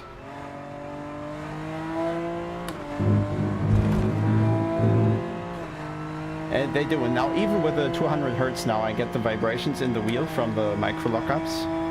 56 flat. Yep, braking also getting trickier. And now you understand why there's no passing, because you just can't. When you're in some, only the tiniest of different positions, you have no clue how much grip the car is gonna have.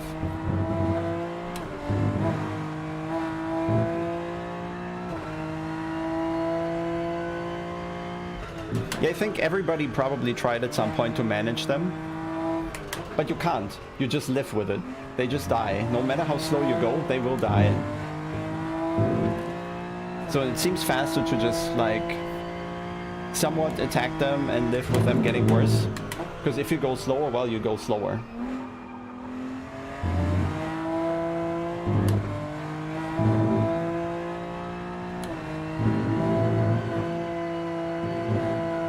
I mean, I'm not steering here in the Schumacher S, right? It's just a little turn in and then the car rotates on its own. You can drive in a way like with forced understeer, right? Where you kind of tap into the fronts a little more to keep the car balanced through the turn and maybe use the fronts a bit more over time to keep the degradation somewhere close to one another.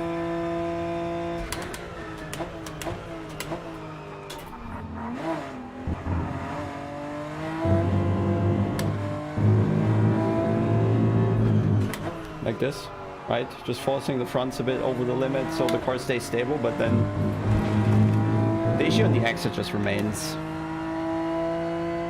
And another 2/10 down. We should probably stay just about within 55s in the actual race with more practice done.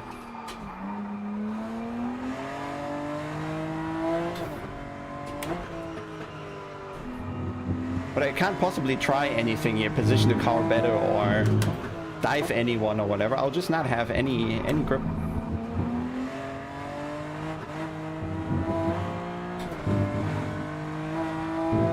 If you just look at the steering wheel there in the widget, you can see it's just turning in, and as soon as the throttle is applied, we're counter steering most of the time. To some degree. So 1 second down in the first sector already.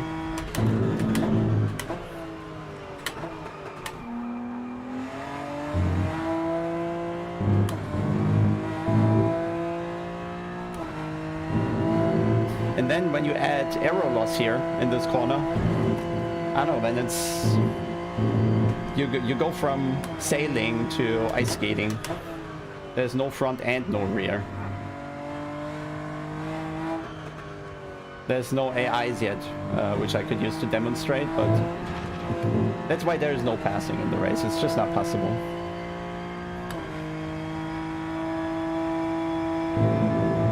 Now, I can't really describe what it looked like because they haven't told us anything.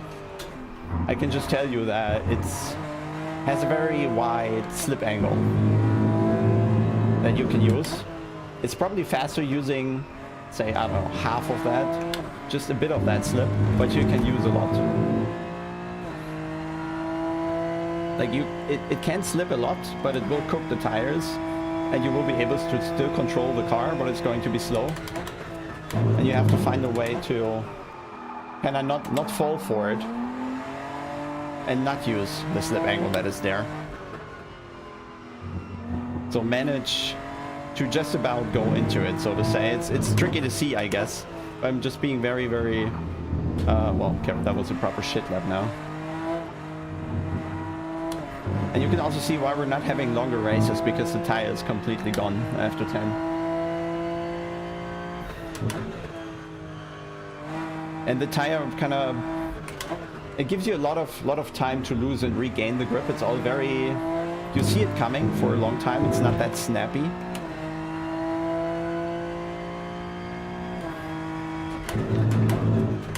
Oh, was it just 6 days? Thought it was 19th, no? What date do we have?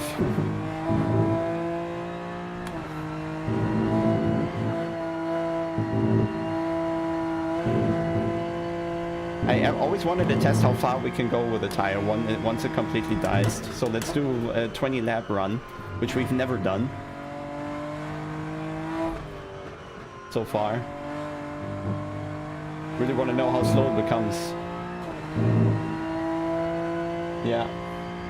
It was 20 minutes, now it's 15 or so, yeah. Hey, Kaike. Do I say this correctly?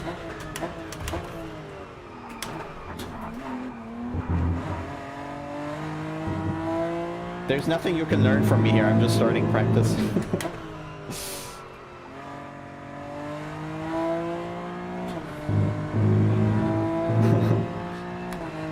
Yeah, okay. I dipped again below the 140 degrees.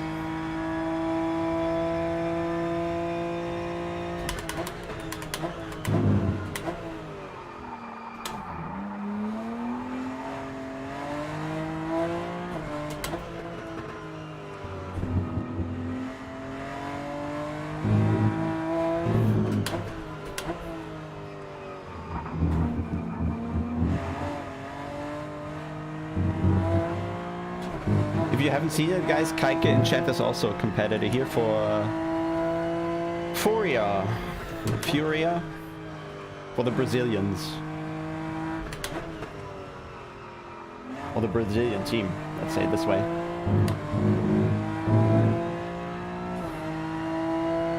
He's also in the BMW, so he's competition. Should probably hide everything.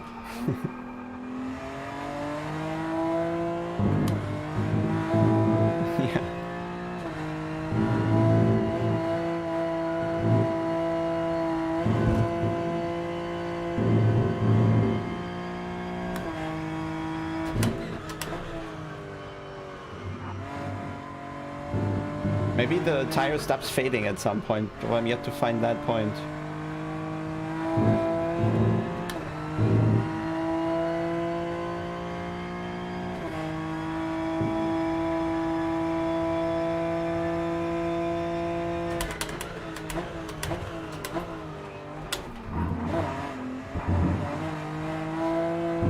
Yeah, of course, that was off track.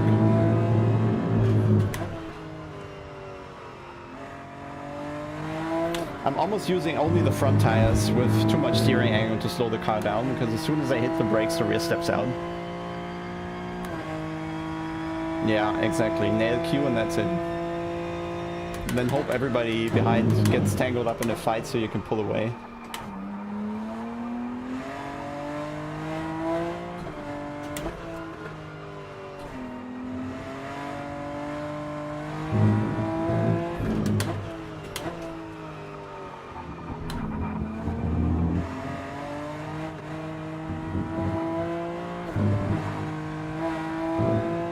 I think off tracks are like 6 in the race or so. And it's not like ACC where it calculates if you lost time or not. You just get the off track and that's it. So when you're side by side, you very easily get those off tracks and you'll not make the race if you have a fight longer than 2 laps. Especially here, where in T4 and the chicane the off tracks are so narrow. Also easy to have.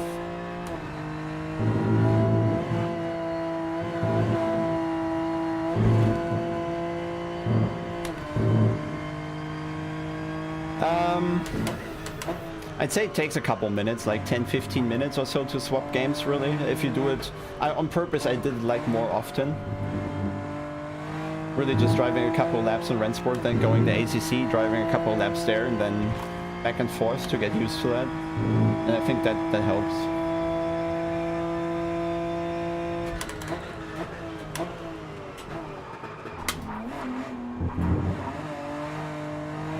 Ja, Daniel, das mit den Rundenzeiten, ich würde das nicht so sehen, weil womit vergleicht man es denn? Es ist halt sehr schwierig, ja, so. Wenn du ein SRO-Auto nimmst, die haben halt ganz andere BOP, das Auto wiegt 100 Kilo mehr, hat weniger Leistung und hat Pirelli-Reifen und jetzt nimmst du halt das Auto hier, vielleicht hat das gar keine BOP von irgendeiner echten Serie entlehnt, wir haben eigentlich 600 PS und 1200 Kilo. Und dann haben wir noch einen Michelin-Reifen und dann kommt einfach eine andere Rundenzeit raus am Ende. Darum würde ich es an der Rundenzeit, würde ich den Realismus jetzt nicht festmachen. Das kommt einfach auf zu viele Faktoren an.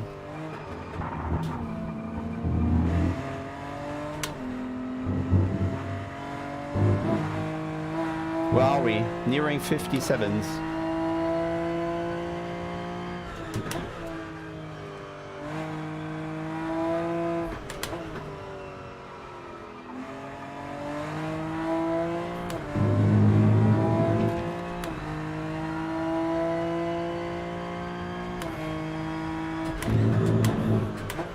Now I think for the fast laps we're not really abusing the tire, we're trying to keep the slip very minimal, but they still, no matter how slow you take it, no matter how much you stay within the grip limits, they just get worse every lap.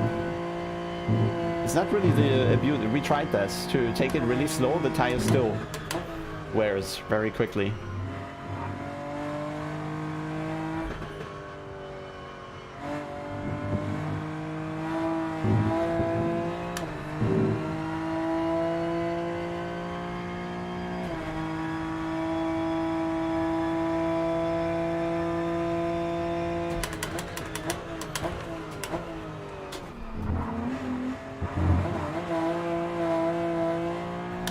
Takes forever for those slides to stop. I think this was the original race distance, right? 13?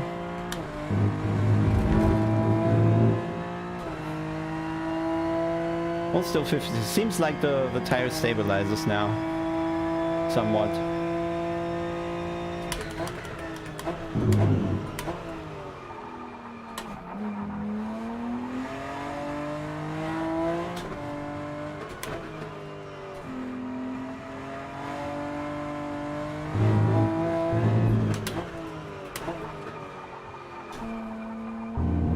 surprised. I'll switch to qualifying after this again. You'll see the car is entirely different.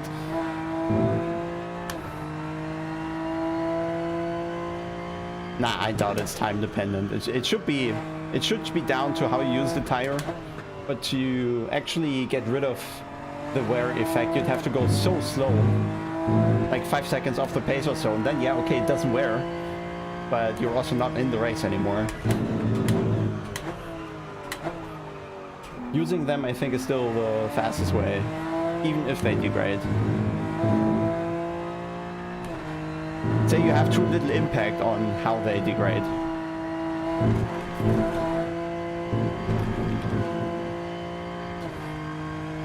But yeah, I'm gonna stop here because it gets undrivable.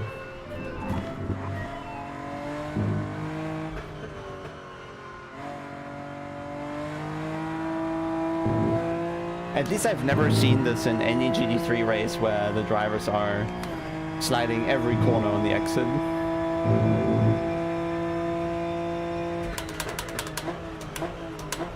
Ich glaube nicht so stark, weil wir sind ja immer noch quer. Ne? Also trotz TC kann ich ja überall hin mit dem Auto.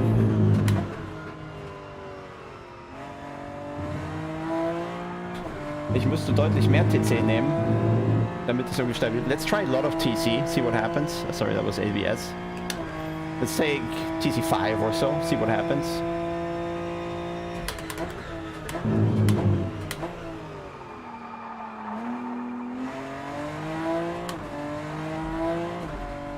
It's a bit more stable.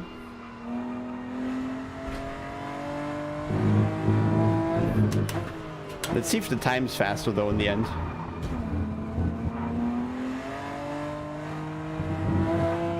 Still sliding, just cutting power as well.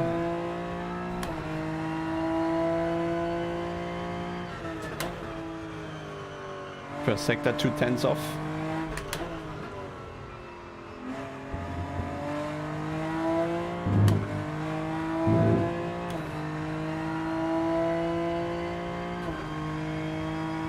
Rear tire temperature is definitely coming down right away when not sliding that much. Makes sense.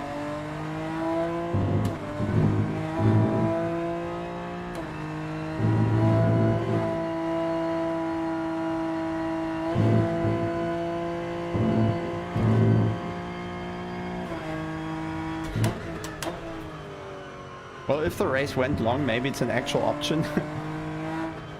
But you lose control and options to place the rear now, right? Because now it's very planted.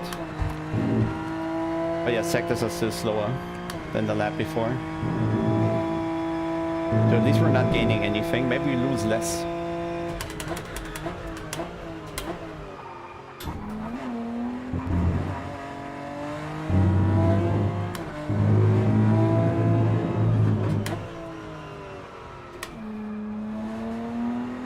So we saved the tire, but lap time wise, we definitely got slower. So let's take the TC down again. Let's say 2. See if I can go faster again.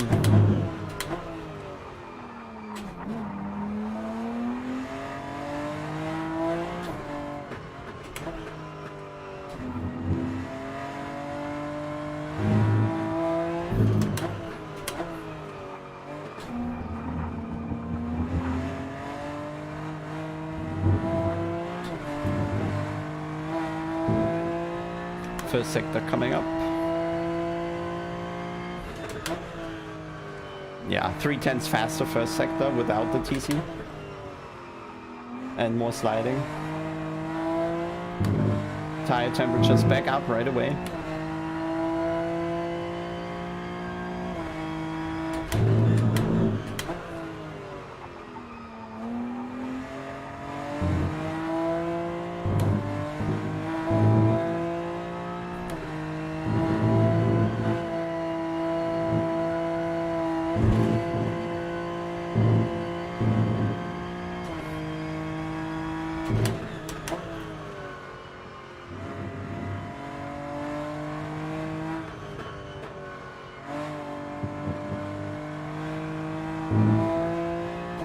Also 3/10 faster than the lap before. Despite same tire temperatures now again, so it's not that. Just so yeah, TC slows you down. That's why we drive low TC and rather slide.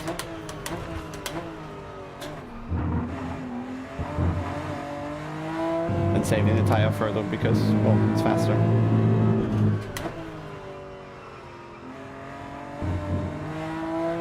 But it does really seem the lapse times are stabilizing. Like, we're not dropping as much as in the beginning, so it's still 56s now.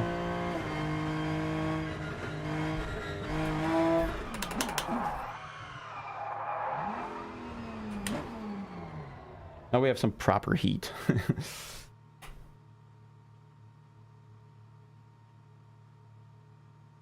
Lucas, there's nothing about the ranking system, no.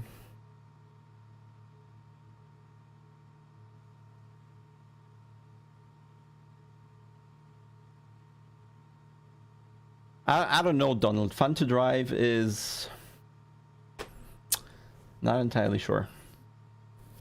I mean, the car's very, very lively, but in order to be fast, you need to take this liveliness away and keep it within the limit. So I'm not sure that is the enjoyment then in the end, that you have a very lively car, but you're not allowed to use it. So I don't know. I'd rather have a car that tolerates being a bit lively rather than having a lively car that doesn't want to be driven like it. Public beta, I don't know. There isn't anything like we don't get more than you guys do in the public Discord.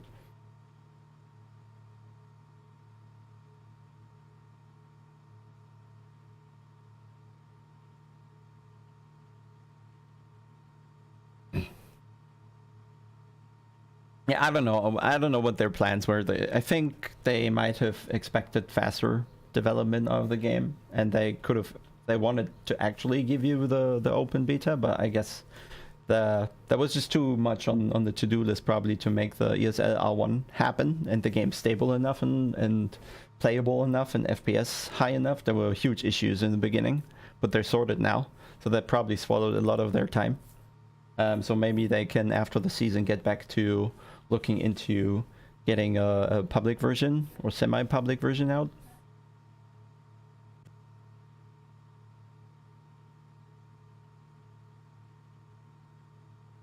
Hey, Jose. Here we go.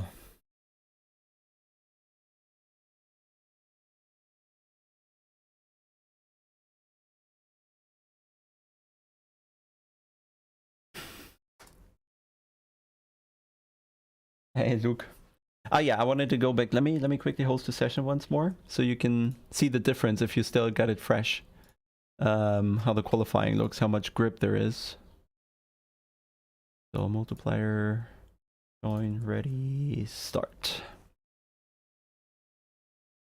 Oh, I need to head to the gym. So just a couple of quality laps and then we gotta end this.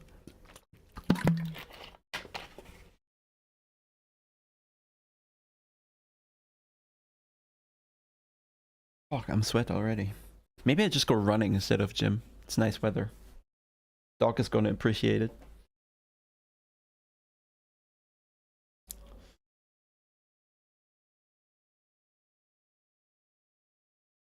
Well, I guess there's some wording leftovers in the game of initial plans. But yeah, that's just my livery. Or the BMW M Works livery. Can I get full screen? Thank you.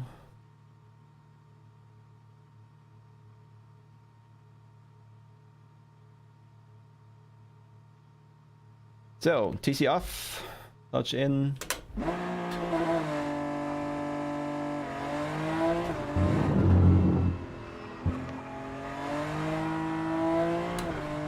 You see the car is much more planted now. Well, of course, yes, still slides, but it's gonna be entirely transformed now with a new set of tires.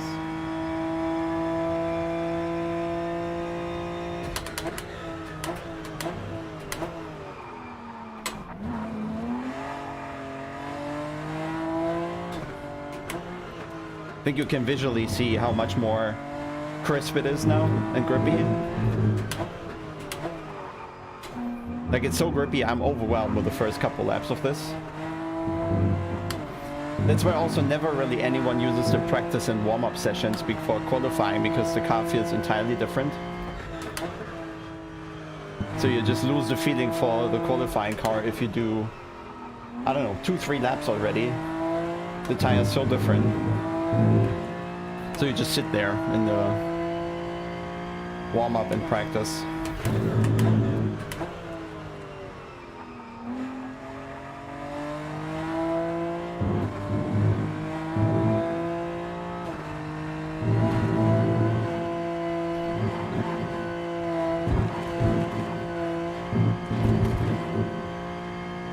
Still slightly more gets the grip back better, right?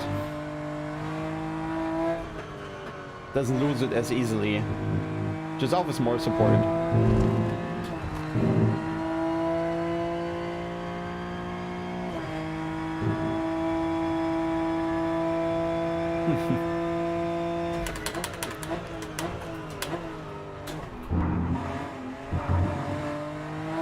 Like you can throw the car around more and the rear will stay more in place. Not entirely, but a bit more.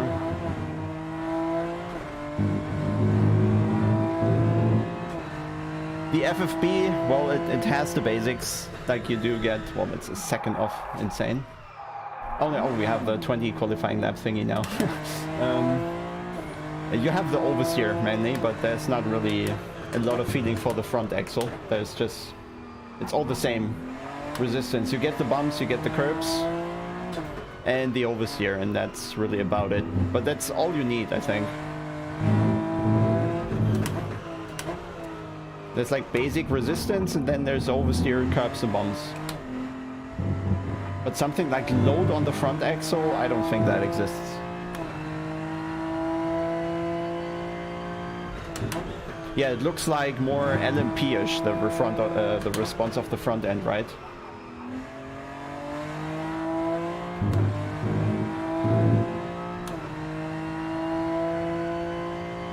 Yeah, we can only speculate about setup so far.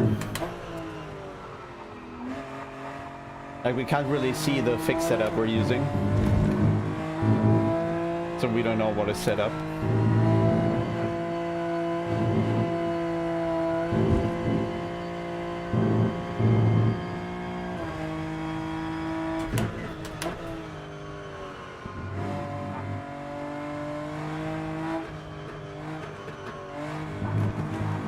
Oof.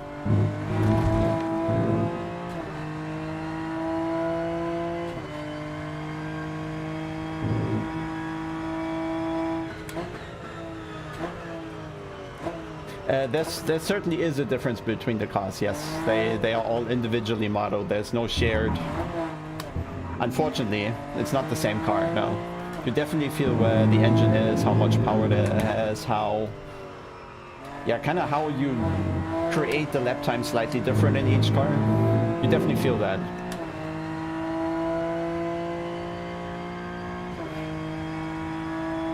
Yeah, I steer very little. I even turned down the sensitivity of the steering. Because the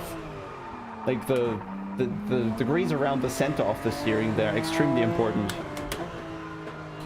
And you need to be precise there, so I made it less sensitive.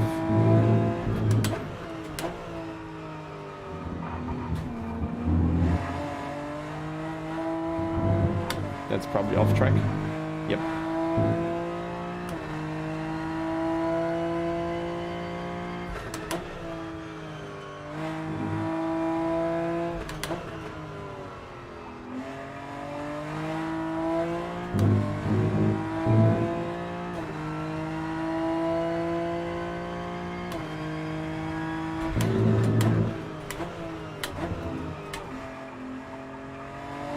Fix what? Sorry? Ah, the delayed tire sound.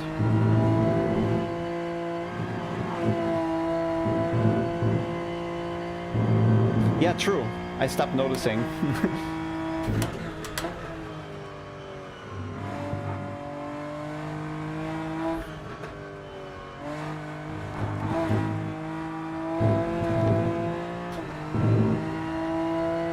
I think I... Wait, screaming tires? Nope.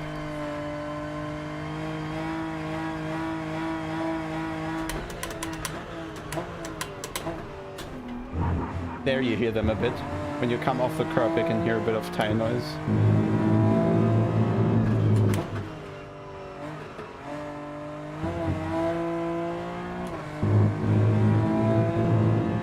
But yeah, the curb audio is delayed. Thanks, Luke. I didn't notice anymore. Now I'm bothered.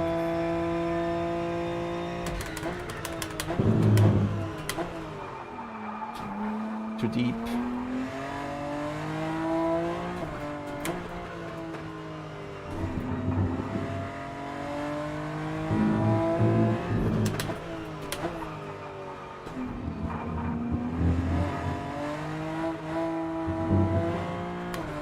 At least the valid sector. Turn 1 was crap.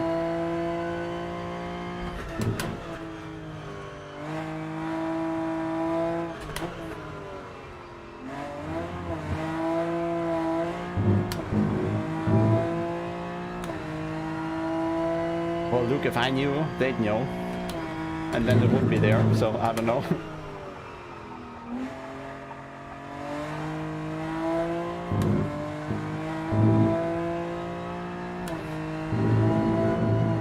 Nope, got trapped on the curb.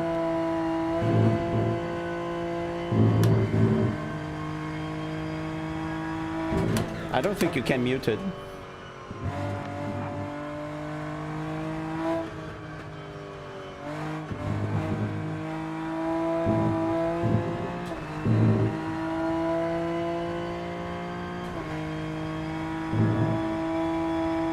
Well, or they don't have priority on it.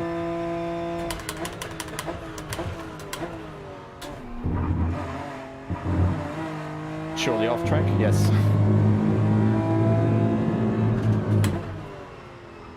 Let's try one proper one. Low 53 maybe.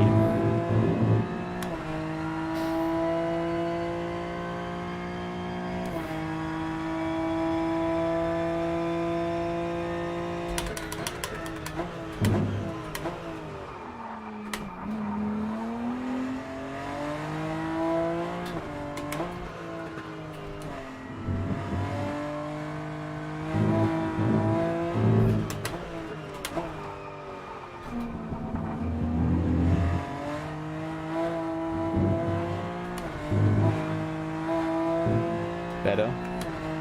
Still not great.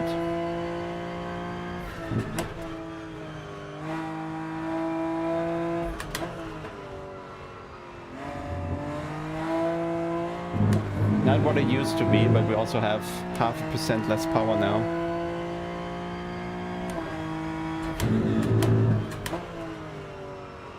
Gotta notice this somehow, I guess.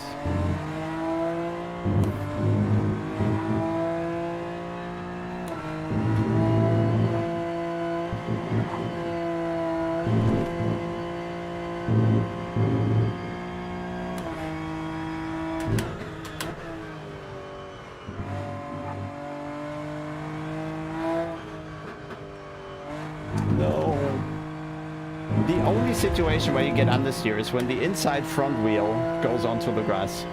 That's the only situation this game has understeer.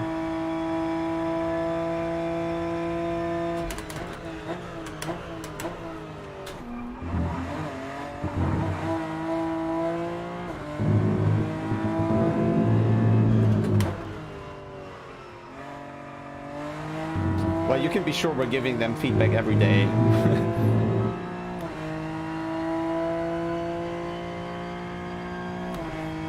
They're not specifically asking, we're just dumping it on them.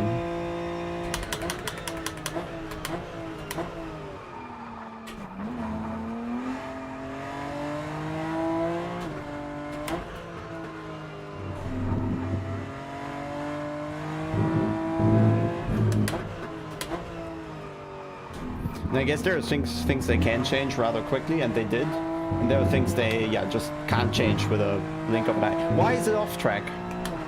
So annoying. It's incredible.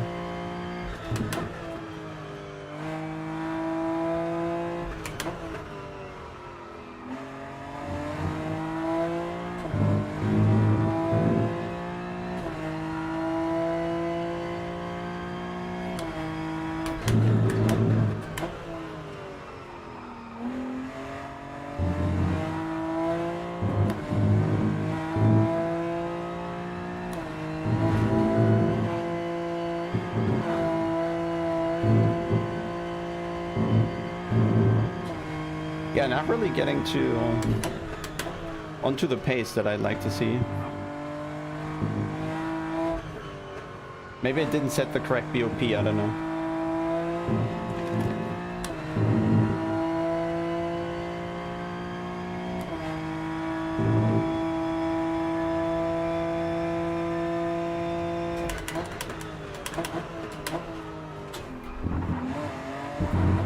Off track.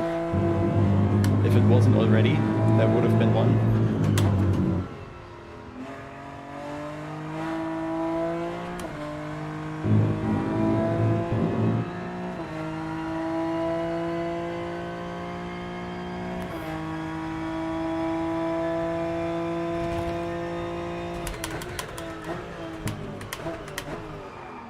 Just won't slow down, interesting.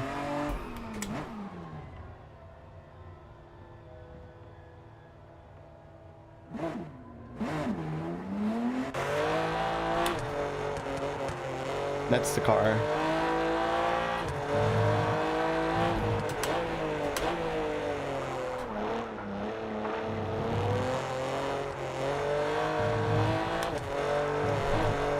Undrivable view. Maybe the Forza guys are better with that.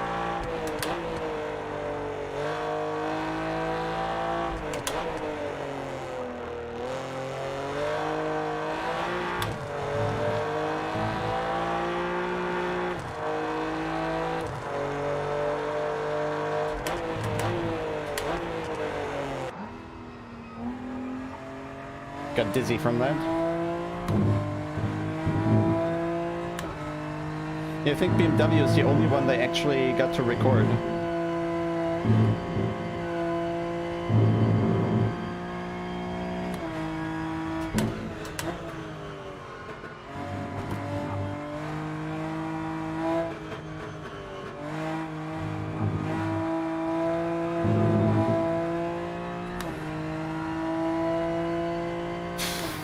Pretty horrible lap times, I have to say. Still some work to do.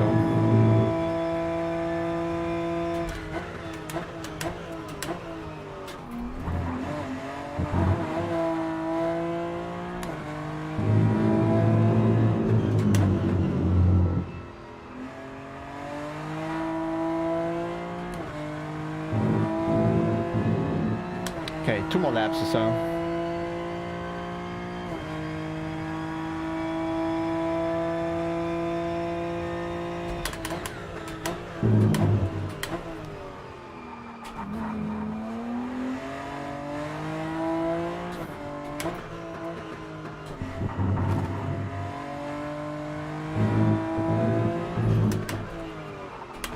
Wow, that was too late.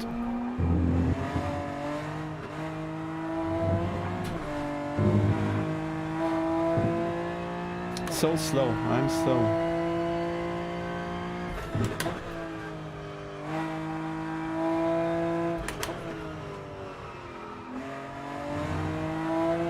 Nowhere near the pace of, what, 5 weeks ago or so when we did this the last time?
Too slow in every aspect.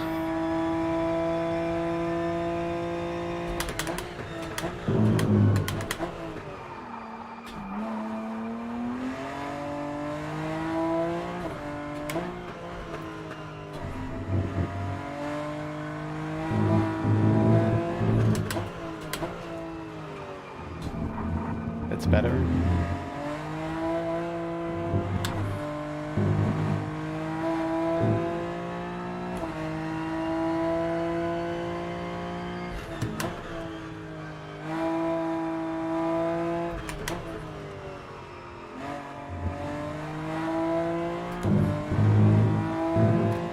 But yeah, that's what the practice looks like in reality.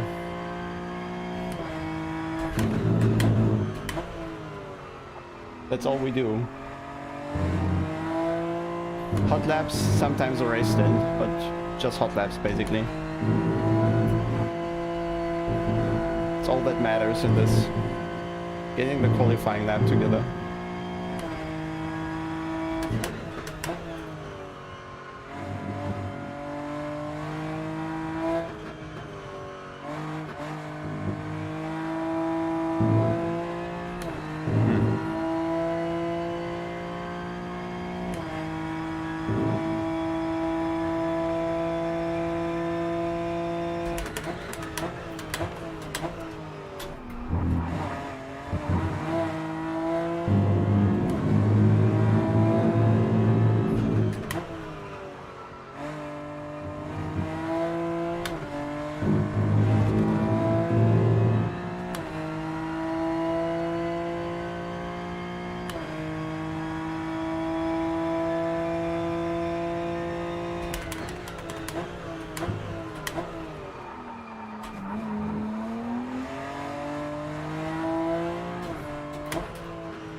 Wow.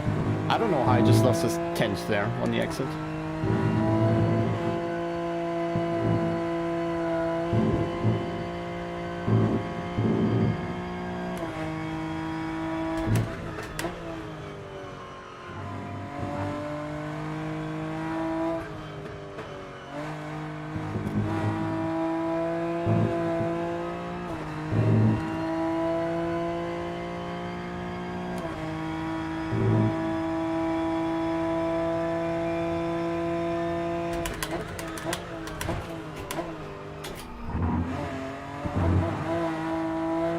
Crazy how much time is there lying around.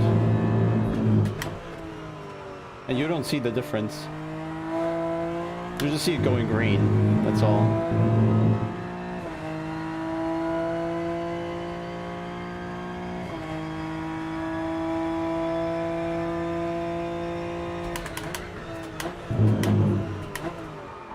Nope. Too deep. I think I'm gonna call it a day here.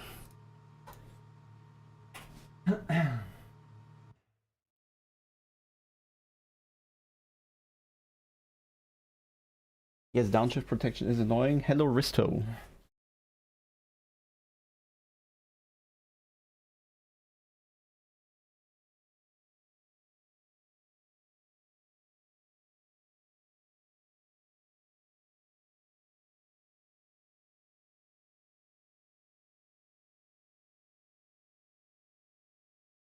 Well, we can't adjust them anyway. I think we're starting quite low pressures. 1.2 bars or so. I don't know, because we got a BOP change. I'm not sure I ran the actual BOP. I think so. Last time we drove Nürburgring, my qualifying time was a 53.0, and my PB was slightly faster than that, but there wasn't much in it. So 53.4 is gonna be P last.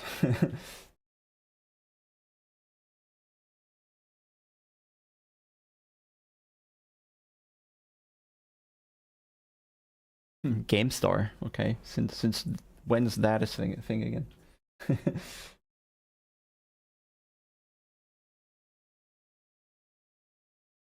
Yeah, I'll double check. I might have to take out some kilos or so. But other than that, yeah, need to go a bit quicker. 10th per sector at least. No, the BOP change was not in our favor. We got slower. We got taken away 0.5% of power. So if anything, we get slower.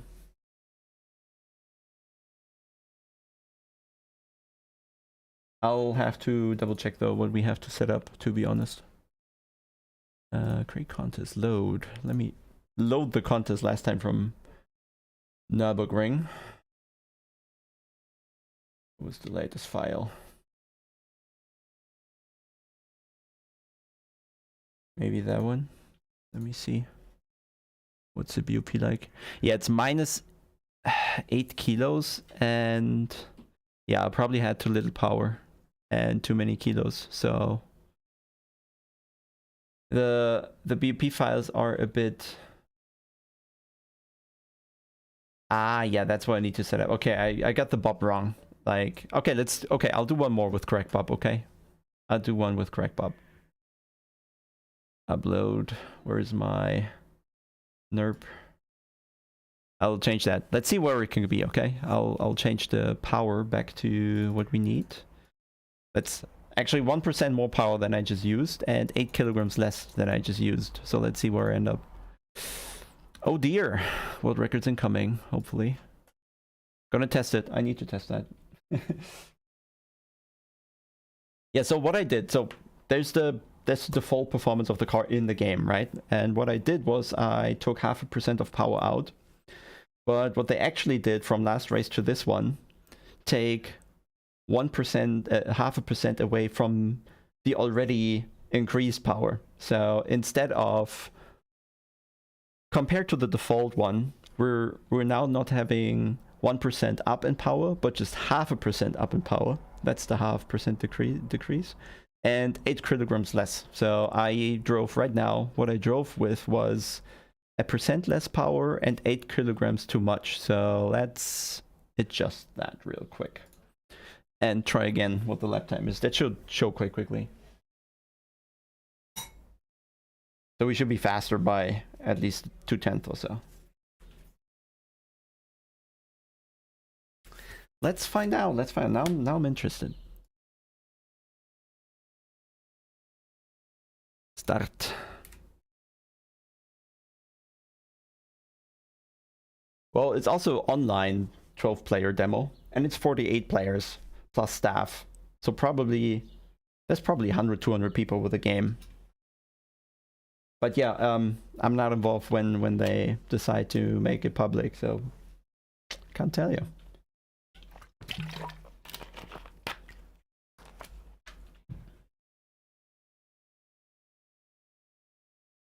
But you know, if you get more people to play it, you also need to scale the back end, and you probably need to maintain it and have somebody ready to fix things because it's still early. So I guess they're just shying away from finding staff to well, the general public. How does it compare to ACC? It's too different. It doesn't. It doesn't mean bad or good. It just doesn't really compare. The driving style is entirely different. So let's see, over the line already. Yeah, that's already 1-2 kilometers up on the line. Yeah, here as well. Okay, that's gonna be better.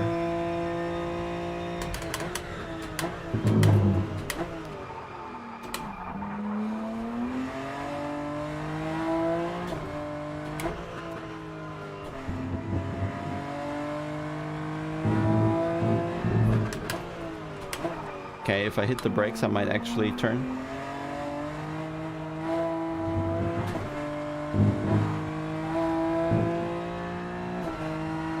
Oh yeah, that's so much faster.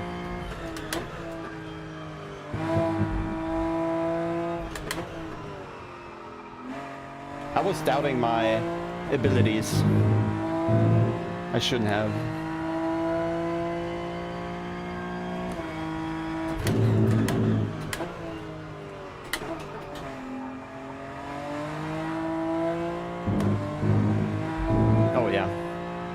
that's faster.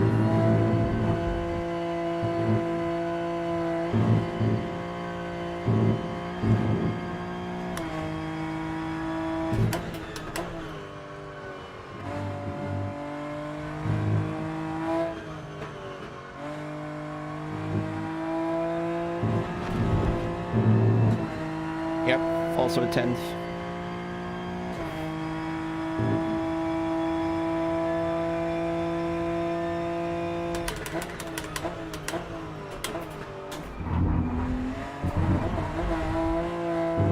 No.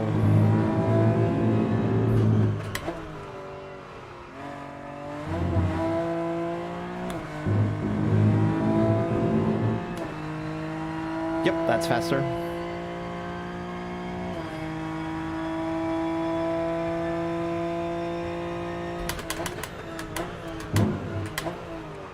Well, I doubt the esports prize pool is going to hamper their development efforts.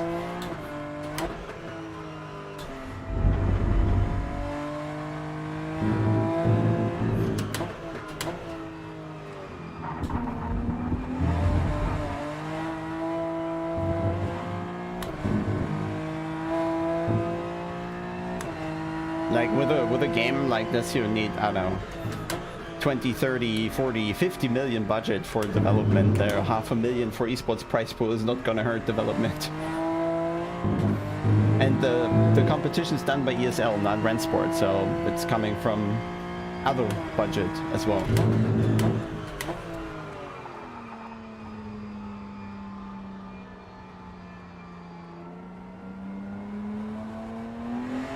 I think they said this themselves, yeah, that they can't have more, or they don't want to have more players, because every additional player like doubles the amount of load the server is carrying. So yeah, I think they said this themselves in one of the podcasts or Q&A sessions on the Discord or something like that.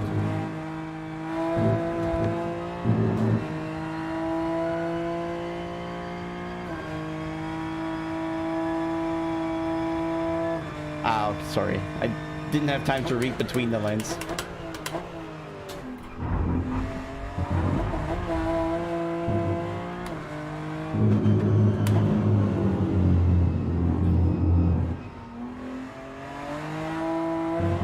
Well, I wouldn't call it flaw because you're ignoring the upside, and I guess there will be one.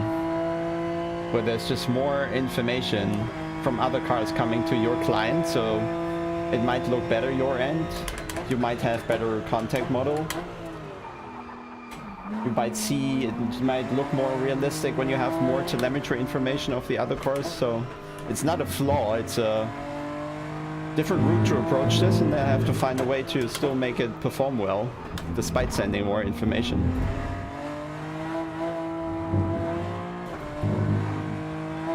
Just putting a different emphasis.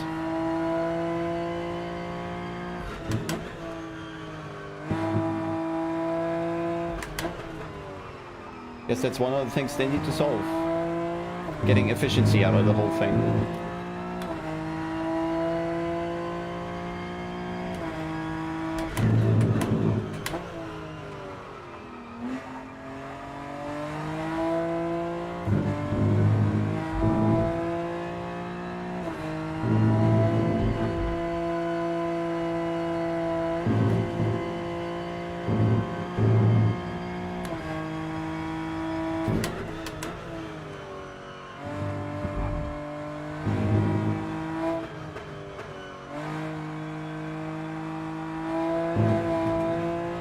Overdoing it a little.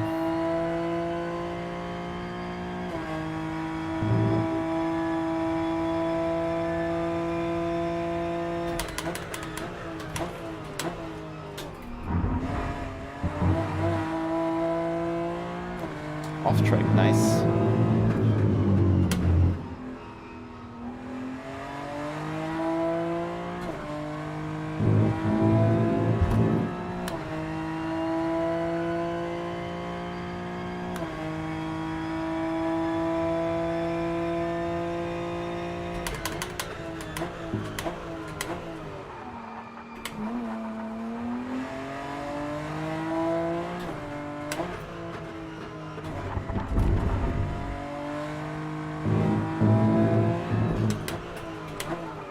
Okay, I'm overcooked.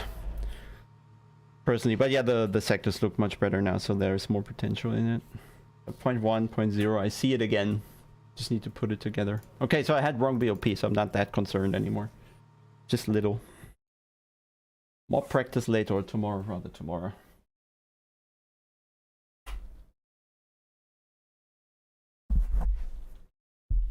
Well, I'm sure they're not aiming to have 12-player races down the line, right? So they'll find ways to compress the information, make it less heavy on server and clients, and then sooner or later, pretty sure they're gonna find a compromise.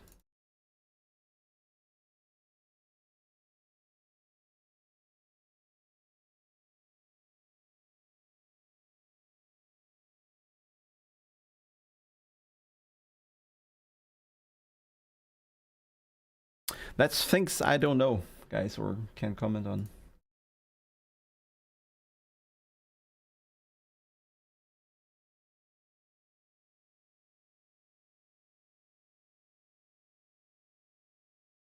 All right, guys. Thanks for tuning in, I'd say. Hope that was somewhat useful for you, or at least not boring. And then those remaining, if you care, if I can get you to care, just hit that like button, and because something algorithm shit. And then we'll be streaming the latest next week when 1.9 is out. And other than that, on Friday, there will be some community streams again. So probably Mabix for the Germans and, well, Pablo GZ for the international audience. And I guess there is Rennsport streaming as well on Friday for a traditional kind of broadcast. And then on Monday, it's ESL again. Hopefully making it to the semis again, because I need some points to make it into the offline final.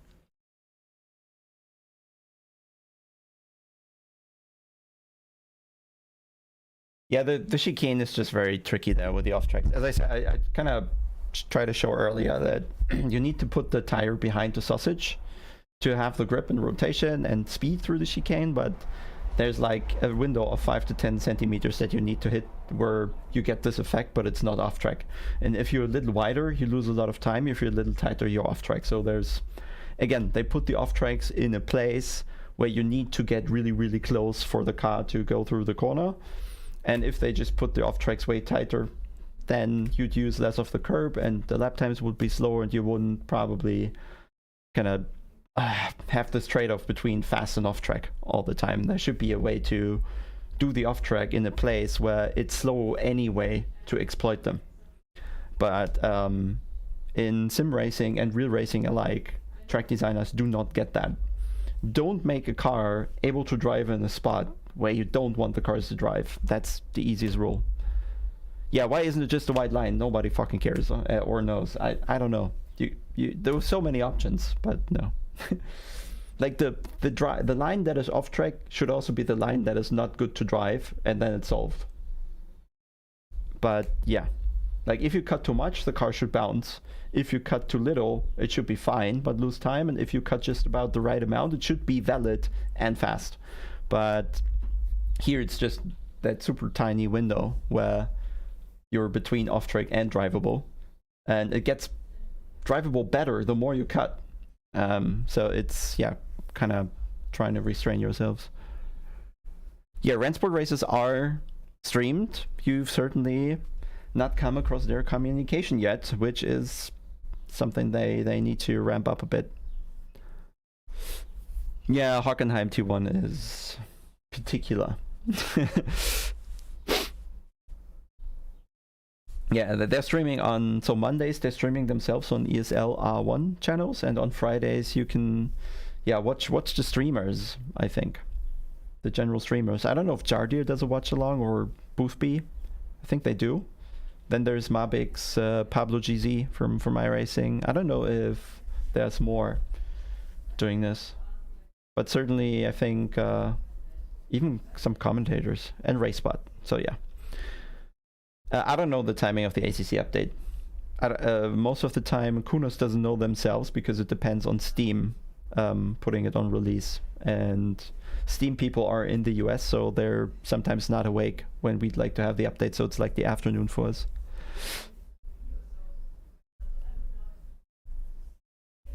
Yeah, Freeze Devil, I feel the same, but it's also hard to kind of maintain that hype notion. Very tricky. Event-wise, it was good. I think game is a different topic, I'd say.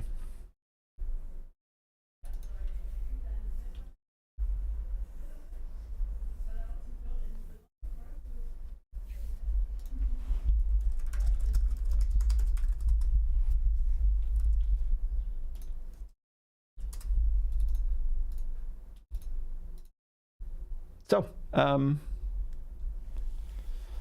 gonna call it a day. Yeah, they have this app spread to so many thousand people. There should be a ping, right? A notification coming up on your device. Let's go. But yeah, I don't. Not my part. I'm driving.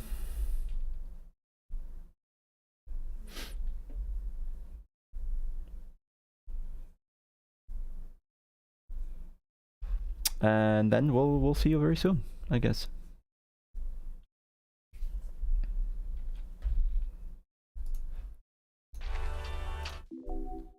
That's shit one. Is that better?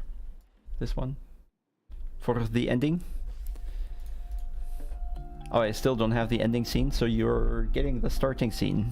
See you soon.